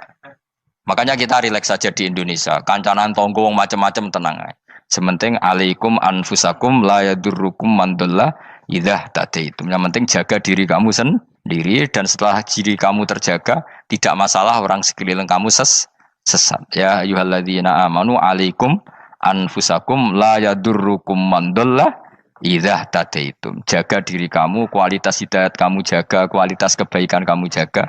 Setelah semuanya terjaga tidak masalah orang sekeliling kamu sesat. Ya kayak teman ini, dia punya teman ateis tapi dia tetap islami, dia konsisten dalam mempertahankan iman, ternyata dia tetap ahlil jannah, padahal punya teman ateis. Jelas ya, terus niki supaya clear bahwa karena kita di dunia mesti berteman orang macam-macam. Apalagi semenjak saya dari Korea itu melihat orang Islam ingin bikin masjid, padahal bosnya orang ateis, teman kerjanya orang ateis. Tapi mereka nyatanya imannya tidak goyah. Mereka ingin bikin masjid, urunan bikin masjid, padahal temannya apa? Ateis. Dan itu nggak masalah. Nanti kalau itu soleh terus sampai di surga, golek bosku saya gini di. Iku nara ketemu ya ora lega. Jadi manusia itu masih ini swarga, nak gak ketemu rivale. Jadi sebenarnya, nak rival politik, nggak tahu saya itu, nggak ada ayatnya, nggak ada penjelasannya di Quran ini. Dan tidak perlu menjelaskan barang dunia terang non Quran kemuliaan. Bukan kalau terus nang sampai budi. Ka'annahu fa'amal terus budi. Innahum alfau aba'ahum dolin. Innahum saat temne kufar iku alfau padha metuki sapa kufar wajadu. Tegese metuki sapa kufar aba'ahum ing bapak-bapak kufar dipethuki dolina khalik sesat kabeh. Nah, mereka itu menjadi kafir karena punya tradisi bapak-bapaknya ya kafir. Terus setelah bapak-bapaknya kafir, fahum mongko te wong akeh ala asarihi ing atase jejak-jejak bapak-bapake wong akeh yurauna iku anut kabeh. Mereka punya bapak-bapak kafir dan kekafiran itu diikuti oleh mereka. Ya sajuna tegese padha ngikuti sapa wong akeh latibaihim maring anut ning abaihim. Fa yasrauna mongko gegancangan to sapa wong akeh ilahi maring ittibail aba. Maksudnya gini, kalau tahu senior kita sesat ya jangan ikut. Mereka enggak, bapaknya sesat nyembah batu, nyembah makhluk. Mereka ikut menyembah batu, menyembah makhluk. Harusnya kalau salah kan enggak perlu apa diikuti. Jadi kesalahan itu ya kadang ikuti tradisi. Tapi ya tradisi yang seperti itu, kalau tradisi yang baik ya harus diikuti. Walakotelan teman-teman sesat kau belum sedurunge iki generasi sopo aktsarul awalin. Sopo aki-aki wong dhisik. Minal umami sing pira-pira umat almadiyati kang wis kliwat. Walakot arsalan teman-teman ngutus ingsun fiim dalam kabeh mungkiri nek sing meringatno kabeh. Minar rusuli sing pira-pira rusul mukhawifina tur ngekeki peringatan kabeh. Fangzur mongko angen-angen sira kaifa kana hale kaya apa ana apa akibatul mudharin, apa akibate wong sing dikei peringatan ayil kafirin tegese wong kafir kabeh. Ai akibatuhum tegese uta akibate kabeh akhir dari perjalanan mereka wa aladabu siksa. Orang yang tidak iman pasti akhir perjalanannya siksa. Senajan to ning donya mereka ngelola dunia lebih baik ketimbang kita, kehidupan dunianya lebih baik ketimbang kita. Intine kowe aja sampai kalah donya kalah akhirat. Awas kene. Kalah donya aja sampai sini-sini wong. Sing go jalalan jule kalah donya. Gunane apa go konsep jalalan ngalor gitu. Tulis jalalan kalah di dunia menang akhirat. Jebule kalah pisan. Innalillahi wa inna ilaihi raji'un. Awas ke sebenarnya swarga sini-sini wong. Illa ibadah wahi kecuali pira-pira kaulan Allah al-mukhlasina kang ikhlas kabeh, al mukminina kang mukmin kabeh. Fa innahu mongko satuna ibadu wa al mukhlisin atau al mukhlasin iku najau. Iku selamat sapa kabeh minal adabi sanging siksa. Li ikhlasihim krana ikhlase wong akeh fil ibadate ing ibadah. Nak kira iki ta apa? Illa ibadah wahil mukhlasin sami nggih. Fathah. Kira iki ta napa? Lame fathah. Illa ibadah wahil mukhlasin iki. Tapi ana sing kira mukhlisin mukhlasin kira iki to. Hah? Ora lha jeng nang Qur'ane Quran. Mukhlas. Auli anna wa ta satamna wa ta'ala akhlasa nyelametno sapa mikhlasno sapa ing kabeh lah krana ikilah amal ala qiraati fathil lam ing atase wacanan maca lam. Dadi qiraah itu ada illa ibadah wahil mukhlisin, ada illa ibadah wahil mukhlasin. Jadi mang dua qiraah. Tapi ki anut sing umum ya aja aneh-aneh. Walaqad nadana nuhun fala ni'mal mujibun. Walaqad nadana lan teman-teman ndonga nek kita sapa nuhun Nabi Nuh bi kauli iklan dawuh Nabi Nuh, Rabbi inni maghlubun fantasir. Rabbi do pengiran ingsun ini sak temen ingsun maghlubun den kalahno, fantasir mongko kula aturi nulungi panjenengan.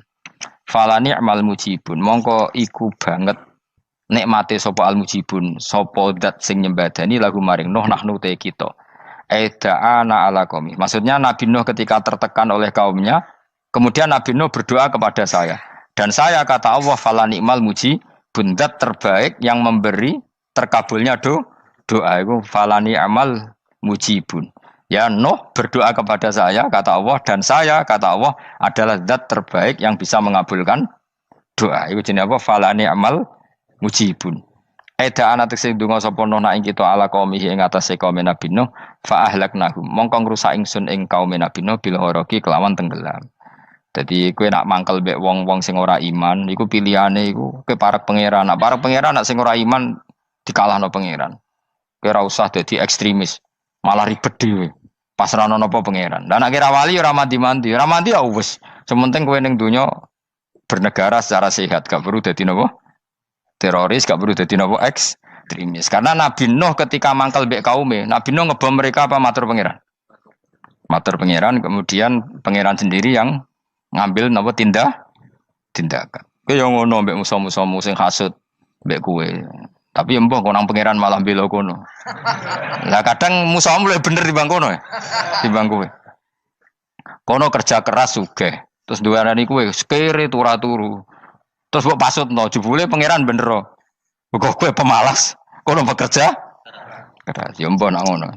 Lan jegeman di musuh wong saleh. Mergo nak maksudno malah balik ning kowe. Di musuh sing ra saleh dadi menang kowe. Nak padha ra saleh ya mbok ra jelas. Fa ahlaknahum mongko ngrusak ingsun hum ing kaum Nabi Nuh bil ghoroqi kelawan apa tenggel. Sing jelas nabi-nabi dulu nak kecewa mbek musuhe iku mature teng pangeran. Mboten kalau perang itu beda loh. Nabi kalau perang dia perang di arena perang di Badar di Uhud. Jadi janjian terus duel. Ora kok musuhe turu terus di sebelah mboten enten ngono. Ya kalau mau perang ya janjian. Jadi fair. Mereka nantang Nabi, tentu kan tidak baik kalau kebenaran ditantang kebatilan tidak berat. Terus akhirnya ya duel ini wow.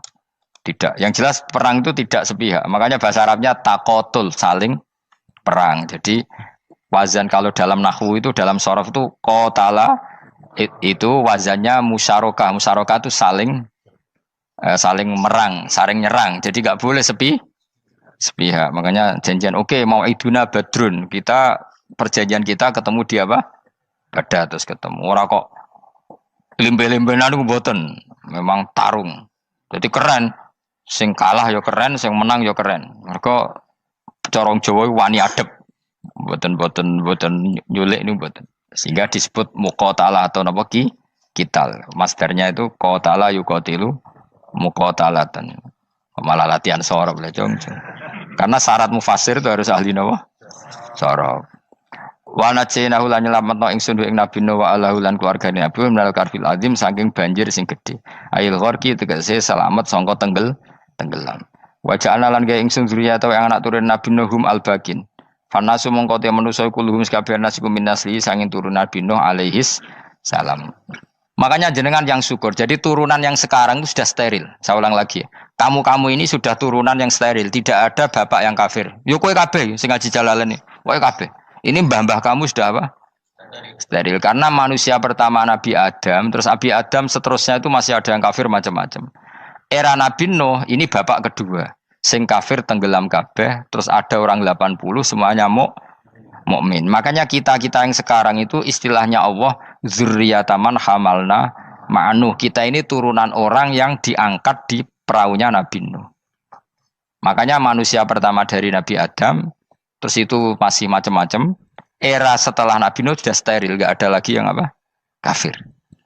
Umpama mbah-mbahmu ana sing kafir meneh, iku ya kafir sing ora asli. Sehingga engkau ya langkai wae. Mesti aja anggap langkai wae. Terus melok mbah sing nopo? Sing mukmin. Ya jelas ya, fannasu kulluhum min naslihi alaihis salam. Jadi setelah periode banjir itu semua manusia itu sudah turunan Nabi Nuh dan pas itu sudah steril semuanya apa? Mukmin. Ya orang 80 semuanya orang apa? Nah, setelah itu ada lagi yang kafir. Lah aku ora roh iku sing dadi mbahmu ta ora roh. Ya ora perlu roh kowe. Mulane ora apal nasab penting kanggo biasa ben ora roh. Tadi fanasu mongko te manusa kulo mis kabeh nas iku min naslihi saking turunan Nabi Nuh alaihi salam. Bakana lan ana iku lahu kedene sapa salah satu auladin sapa telu pira-pira anak Sam. Pertama Sam wa Abul Arab wa Faris wa Rum wa Ham wa Abu Sudan. Sing Ham Abu Sudan, bapake wong napa? Sudan. Wa Yafas, ana sing maca Yafis. Yafas Abu Turki, bapake wong pundi? Wal Khazar, wa Ya'jud wa Ma'jud wa Magunalika. Mbah kowe minduane sing tira babamu sing Abul Arab ira ngembesek. Persi kita ya kurang ganteng. Rom kira ora wong Itali. Kowe turunan ndi? Ham iku paling Abu Sudan wong ireng-ireng. Paling iku. Wis ben ngono, ben wis.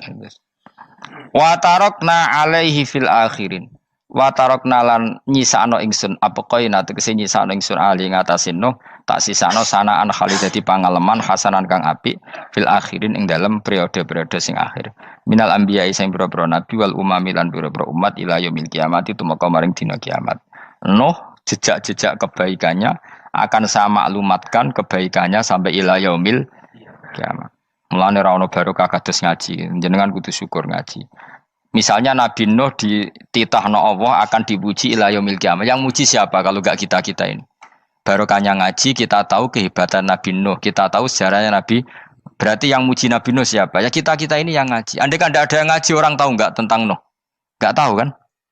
Makanya banyak wali yang enggak suka doa. Bukan karena anti doa enggak. Katanya saya yang didoakan para yang sudah meninggal. Karena yang sudah meninggal itu sangat mencintai kita.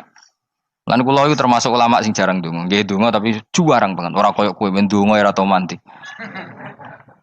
Kula nu jarang ndonga karena dawuh Kanjeng Nabi, siapapun yang menghidup-hidupkan sunnahku otomatis layak mendapat doaku. Dawuh Nabi masyhur, ala khulafai rahmatullah. Siapapun yang mengganti saya berhak dapat rahmatnya Allah. Manhum ya Rasulullah. Siapa itu? Alladzina yuhyuna ma amatahun nas min sunnati, orang yang menghidup-hidupkan sunnahku yang sudah mati. Coba Nabi Nuh sekarang dapat titah dipuji di dunia ila yaumil. Yang muji siapa coba? Kita-kita kan. Karena kita menerangkan sejarah Nabi Nuh bahwa beliau adai ilallah, beliau konsisten berjuang ilat tauhid. Coba kalau tidak ada orang ngaji, siapa yang tahu Nabi Nuh? Man huwa, siapa dia? Kan tidak ada yang peduli. Itu kayak kasus Musaddaq dulu. Katanya Musaddaq kan punya pengaruh 40.000 orang yang ngakui Musaddaq itu Nabi. Ternyata itu keliru, itu hoax. Saya termasuk orang yang menanyai kenapa mereka menabikan Musaddaq. Tak tanya, kenapa kamu percaya Musaddaq Nabi? Memangnya kenapa kalau dia Nabi? Ya, kamu tahu Nabi apa? Nabi itu apa? Tidak tahu. Iya gitu sih. Makanya saya itu menyayangkan ada berita. Sebenarnya yang mereka mengatakan Musaddaq Nabi itu tidak tahu Nabi apa itu tidak tahu. Cuma mereka percaya demokrasi. Kalau dia ngaku Nabi susahnya apa sih? Pikirannya itu. Susahnya apa kalau dia Nabi? Lah kamu tahu Nabi apa? Enggak tahu jadi. Repot kan? Itu kan seperti orang pakai nama Ghazali tapi enggak tahu sakralnya Imam Ghazali. Akhirnya ngefly. Jenenge Abdul Qadir Jilani beling ora karuan. Mergo ya ora roh. Ya kok jenenge Mustofa ini. Orang pilihan tapi ya kelakuane ngene iki ngono. Aduk Ruhin jus wong sing tukang istirahat. Dadi maknane Mas Ruhin wong sing seneng. Mulane turu. Dadi saroha maknane istirahat. Nganggo sintasin. Sinta yo tukang istirahat bener urip pemene iki. Ya ora apa-apa, donya sepele kan tinggal istirahat. Jadi makanya kan nggak ada ulama yang nggak dicintai para wali yang sudah meninggal karena tadi siapapun yang menghidupkan sunnahku setelah sunnah itu mati maka dapat doaku. Sehingga ulama ya doanya ya biasa aja, ndak usah berlebihan, just donga. Karena kita yakin dongane Nabi luwih mandi timbang doa kita. Kalau kita menghidupkan sunnahnya Nabi, ngaji maksudnya. Cuma namun di sunnah Rasul gak tahu ngaji. Sunnah Rasul yo ngaji iku sing karuan. Wis jelas Nabi itu status pokoknya apa? Pengajar apa? Masyhur itu. Buistu mualliman. Sebagian riwayat pakai innama buistu muallim. Saya diutus hanya sebagai pengajar. Termasuk melakukan sesuatu yang tidak ideal itu Nabi lakukan demi status mengajar. Misalnya begini, sama tak bedai, kok tak latih pinter. Tawaf jalan kaki sama naik skuter atau naik kendaraan itu afdal mana? Enggak, jawab saja. Afdal jalan kaki. Tapi Nabi ketika tawaf itu naik unta. Naik apa? Sehingga ulama ijma tetap saja tawaf naik unta sama jalan kaki afdal jalan kaki. Padahal Nabi kalau tawaf itu karena Nabi naik unta itu statusnya adalah mengajar, menunjukkan kalau itu sah. Jadi nilainya bukan enak-enak naik unta tapi mensyariatkan kalau itu sah. Dong ya. Kayak saya pakai baju hem. Dengan orang Arab pakai jubah. Mungkin cara Allah itu afdol saya. Saya orang Indonesia loh ya. Maksudnya saya ini orang Indonesia. Maksudnya saya orang Indonesia, saya ulang lagi. Bukan dengan status Habib atau ulama atau orang Arab. Guling-gilingan bahwa saya mengesahkan baju hem untuk sholat. Makanya dulu pernah di salah satu komunitas tabiin, saya ulang lagi tabiin. Itu semuanya pakai jubah, pakai serban. Jabir yang sahabatnya Nabi termasuk Abdullah bin Mas'ud, dia datang ke masjid, jubahnya itu dicopot, terus dia sholat tanpa pakai jubah. Sampai geger tabiin, ini gimana sahabatnya Nabi sholat kok pakai jubah, jubahnya dicoplok, dicendel loh. Terus dia sholat. Ketika sholat ditanya, ya sahibah Rasulullah, kok ini sahabatnya Nabi sholat pakai jubah kok malah dicopot. Supaya kalian semua tahu bahwa kita dulu zaman Nabi biasa sholat pakai sarong, terus diikatkan di leher, saking tidak menemukan jubah. Tapi itu menjadi penting supaya orang tahu bahwa syarat sahnya sholat tidak bergantung harus pakai jubah. Meskipun kita sepakat pakai jubah sunat, kita selalu sepakat pakai jubah sunat. Tapi harus ada yang enggak. Kalau semua kiai pakai jubah, nanti satpam harus pakai, supir harus pakai. Karena kalau mau sholat jadi bingung. Ini barokahnya Jabir, orang tahu ternyata sholat itu yang paling pokok adalah nutupi aurat. Sama Rasulullah itu kadang tidak melakukan ibadah kelas paling afdol. Kayak tadi beliau tawaf naik unta. Tapi itu menjadi afdol karena nilainya mengajarkan bahwa itu sah. Paham gitu? Terus beda. Perilaku sama pengajaran itu beda. Rasulullah itu gak mungkin sholat lupa. Tapi Nabi pernah lupa. Andai kan Nabi tidak pernah lupa, kita tidak tahu caranya kalau sholat masyhur itu. Nabi pernah sholat hanya 2 rakaat. Terus beliau akan pulang. Terus sahabat diam semua karena mereka punya adab. Terus ada orang yang agak bedui. Aku sirati sholatu amnasita ya Rasulullah. Ini sholat model qashar apa memang kau lupa? Karena sahabat mulai dulu sudah ngerti usul fikih. Kalau ini duhur 2 rakaat, mulai besok berarti 2. Karena ngambil yang paling akhir. Zaman Nabi kan ada nasa mansuh. Kalau tak kemarin duhur 2, berarti duhur terkini 2. Terus Nabi balik lagi ke majelis, mengkonfirmasi ahakun maqala Dzulyaden, apa yang dikatakan Dzulyaden tadi benar. Iya ya Rasulullah, engkau tadi sholat hanya 2. Terus Nabi takbir menambahi 2 rakaat. Artinya apa? Kalau kamu lupa, itu tidak harus mengulang dari awal, cukup bina meneruskan. Sehingga misalnya kita tawaf sudah 3 putaran, terus kita batal, ya kita wudu saja. Mulai awal apa teruskan terus keempat? Coba kalau Nabi gak pernah salah seperti itu, kita tidak tahu cara ngelola kesalahan.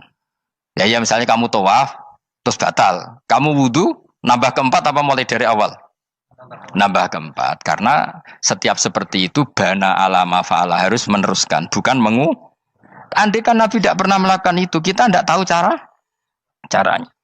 Ojo kok malah komentar, sholat nganti lali, kowe eling opo wae, cangkemmu. Laline Nabi ora koyo lalimu. Mulane ana imam salat salah iku anggap ae niru Nabi. Cuma bedane Nabi untuk ganjaran wong iku gak ngono, tapi tetep Jadi Nabi itu beberapa kali itu ngalami sesuatu yang tidak afdol. Tujuannya satu, untuk pelajaran. Makanya masyhur itu riwayat makuntu ansa walakin unassa li asunna. Saya itu tidak pernah lupa, tapi sama Allah didesain lupa li asunna supaya itu jadi sunnah. Jadi makuntu ansa walakin unassa li asunna. Jadi saya tidak pernah lupa, tapi sama Allah didesain lupa supaya jadi sunnah cara ngelola kelupaan. Misalnya sholat 3 apa 4, milih 3. Milih al-aqal. Karena itu satu-satunya cara. Sehingga Nabi didesain pernah sholat hanya 2 rakaat, terus diingatkan sama sahabat. Terus itu jadi sunnah, caranya ngelola caranya ngelola lupa. Begitu seterusnya.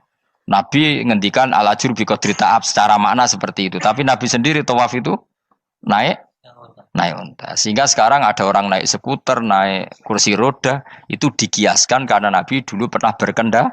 Coba kalau Nabi tidak pernah berkendara, wong sing lumpuh gak iso tawaf, wong sing sakit gak bisa tawaf karena gak ada riwayat Nabi pakai kendaraan. Tapi barokahnya Nabi pakai kendaraan, semua referensi itu gampang. Meskipun Nabi sendiri pas itu masih sehat, sangat sehat. Tapi biar jadi sunnah, kalau seperti itu tidak apa. Karena tadi Nabi itu yang penting buistu mu'alliman, saya diutus sebagai pengajar. Kadang Nabi melakukan sesuatu itu tidak ideal. Tapi tidak ideal yang akhirnya malah lebih ideal ketimbang ideal kita. Karena apa? Nilainya taklim, mengajarkan.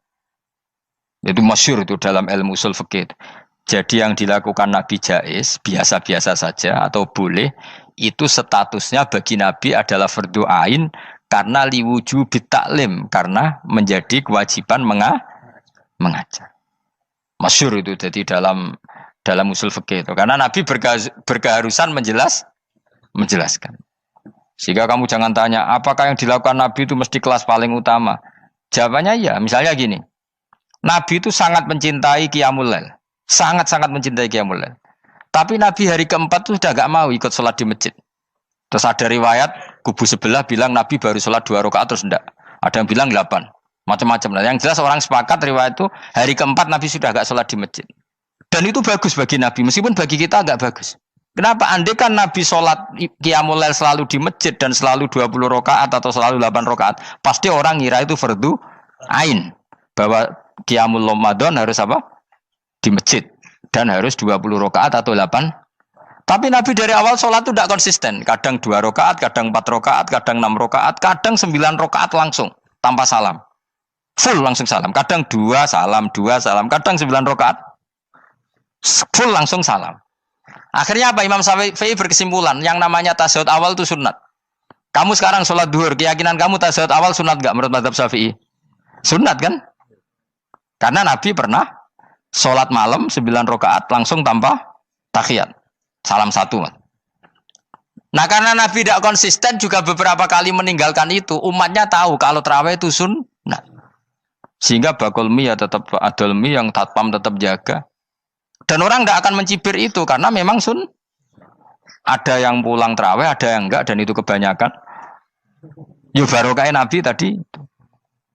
Loh saya betul, saya itu tidak sombong. Saya itu punya pondok, punya santri banyak. Sampai sekarang saya kadang ya tidak tarawih, ya ora delik biasa.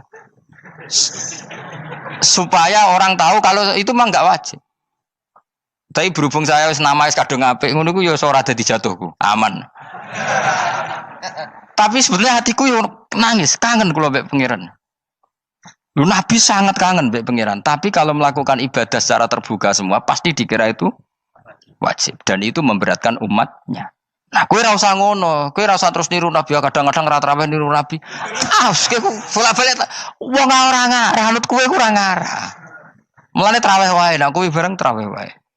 Kok GR apa ono sing nyoroti perilakumu ora ngarah. Makanya kenangannya Sayyidah Aisyah itu, kenangannya beliau itu wa in, sama siapa teks hadisnya ini ada di Sahih Muslim, wa in kana Rasulullah la yadaul amal wa yuhibbuhu makhafata ayyufrada alaihim. Sungguh Rasulullah itu sangat mencintai amal tapi beliau terpaksa meninggal. Jadi Nabi itu sangat merindukan amal tapi terpaksa beliau meninggalkannya, takut itu dianggap wajib. Misalnya Nabi siwakan. Kebayang nggak kalau kamu bangun tidur nemu bupati nggak kebayang, nemuin presiden apalagi nggak kebayang. Lalu kamu bangun tidur langsung sholat, wudhu terus sholat tanpa siwakan, kebayang nggak? Kan nggak kebayang. Jika kata Nabi, umpama saya itu tidak memikirkan umat saya, sikatan itu tak wajibkan setiap orang mau sholat. Wong kita mau ketemu presiden, menteri saja, bangun tidur mesti sikatan dulu baru ketemu. Masa ketemu Allah tidak sikatan? Artinya Nabi itu nggak kebayang, nggak pakai siwak tuh nggak kebayang, karena mau sowan pangeran. Padahal lisannya Nabi sudah thayyib, sudah wangi. Tapi Nabi terpaksa kadang-kadang meninggalkan siwakan itu karena takut nanti dikira wajib. Kayak apa Nabi? Artinya Nabi pas siwakan ya baik karena menunjukkan itu sunnah, pas tidak juga baik karena ini menjadi pelajaran kalau itu tidak wajib. Lah nek kowe pas ra siwakan mergo dablek ngono lho. Mulane kowe ojo kan jajal ya kangkang sing biasa rokokan, bariku ana komat langsung salat tas siwakan. Sing biasa ngaji sore iku lho ora usah contoh ado-ado. Gak kelakuanem lho.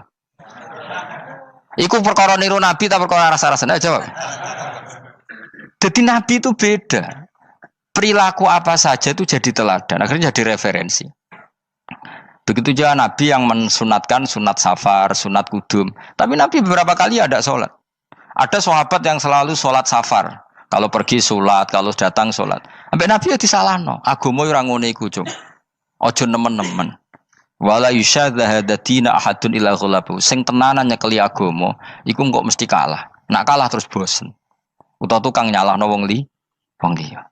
Coba kamu kalau gak pernah tahajud, roh wong turu terus mbok arani Zaid turu, Ruhin turu. Jajal kita tahajud 2 minggu. Oh kebo turu. Lha tahajud 2 minggu ngebok-ngebokno wong kan itu. Mulane salehmu bahaya. Mulane aku seneng saleh pas-pasan ini seneng. Sekali over sithik mesti cangkemmu elek. Aku yakin lho. Wis rai-rai ini ketara, aku sapal. Jajal kowe sing ngaji aku kon tahajud seminggu roh wong turu. Ngorok pisan. Oh ning donya pisan turu kebo. Padahal lagi rong kayak apa kalau kita tahajud setahun. Mulane orang ngekeki rezeki kita tahajud wis diangen-angen iku kira-kira oh bahaya aja iki nak tahajud. Tapi aku tetap sunat tahajud, tapi kelakuannya belum dijogo maksudnya ya tahajud tanpa ngritik orang. Nak kowe kuat ngono ya monggo. Tenan kira-kira cangkemmu elek saduk urip ngene-ngene wis. Ibadah pas-pasan. Wong nggo model hadis Arabi, ya Rasulullah, betul salat itu hanya 5 kali sehari ya. Enggak ada yang lain yang wajib ndak. Demi Allah saya ndak akan menambahi dan ndak akan mengurangi. Pas. Wis wae makom kula wis wong desa niku mawon. Daripada nambahi tapi akhirnya kecang. Nek sampean ape ibadah sak ndure kula nggih monggo.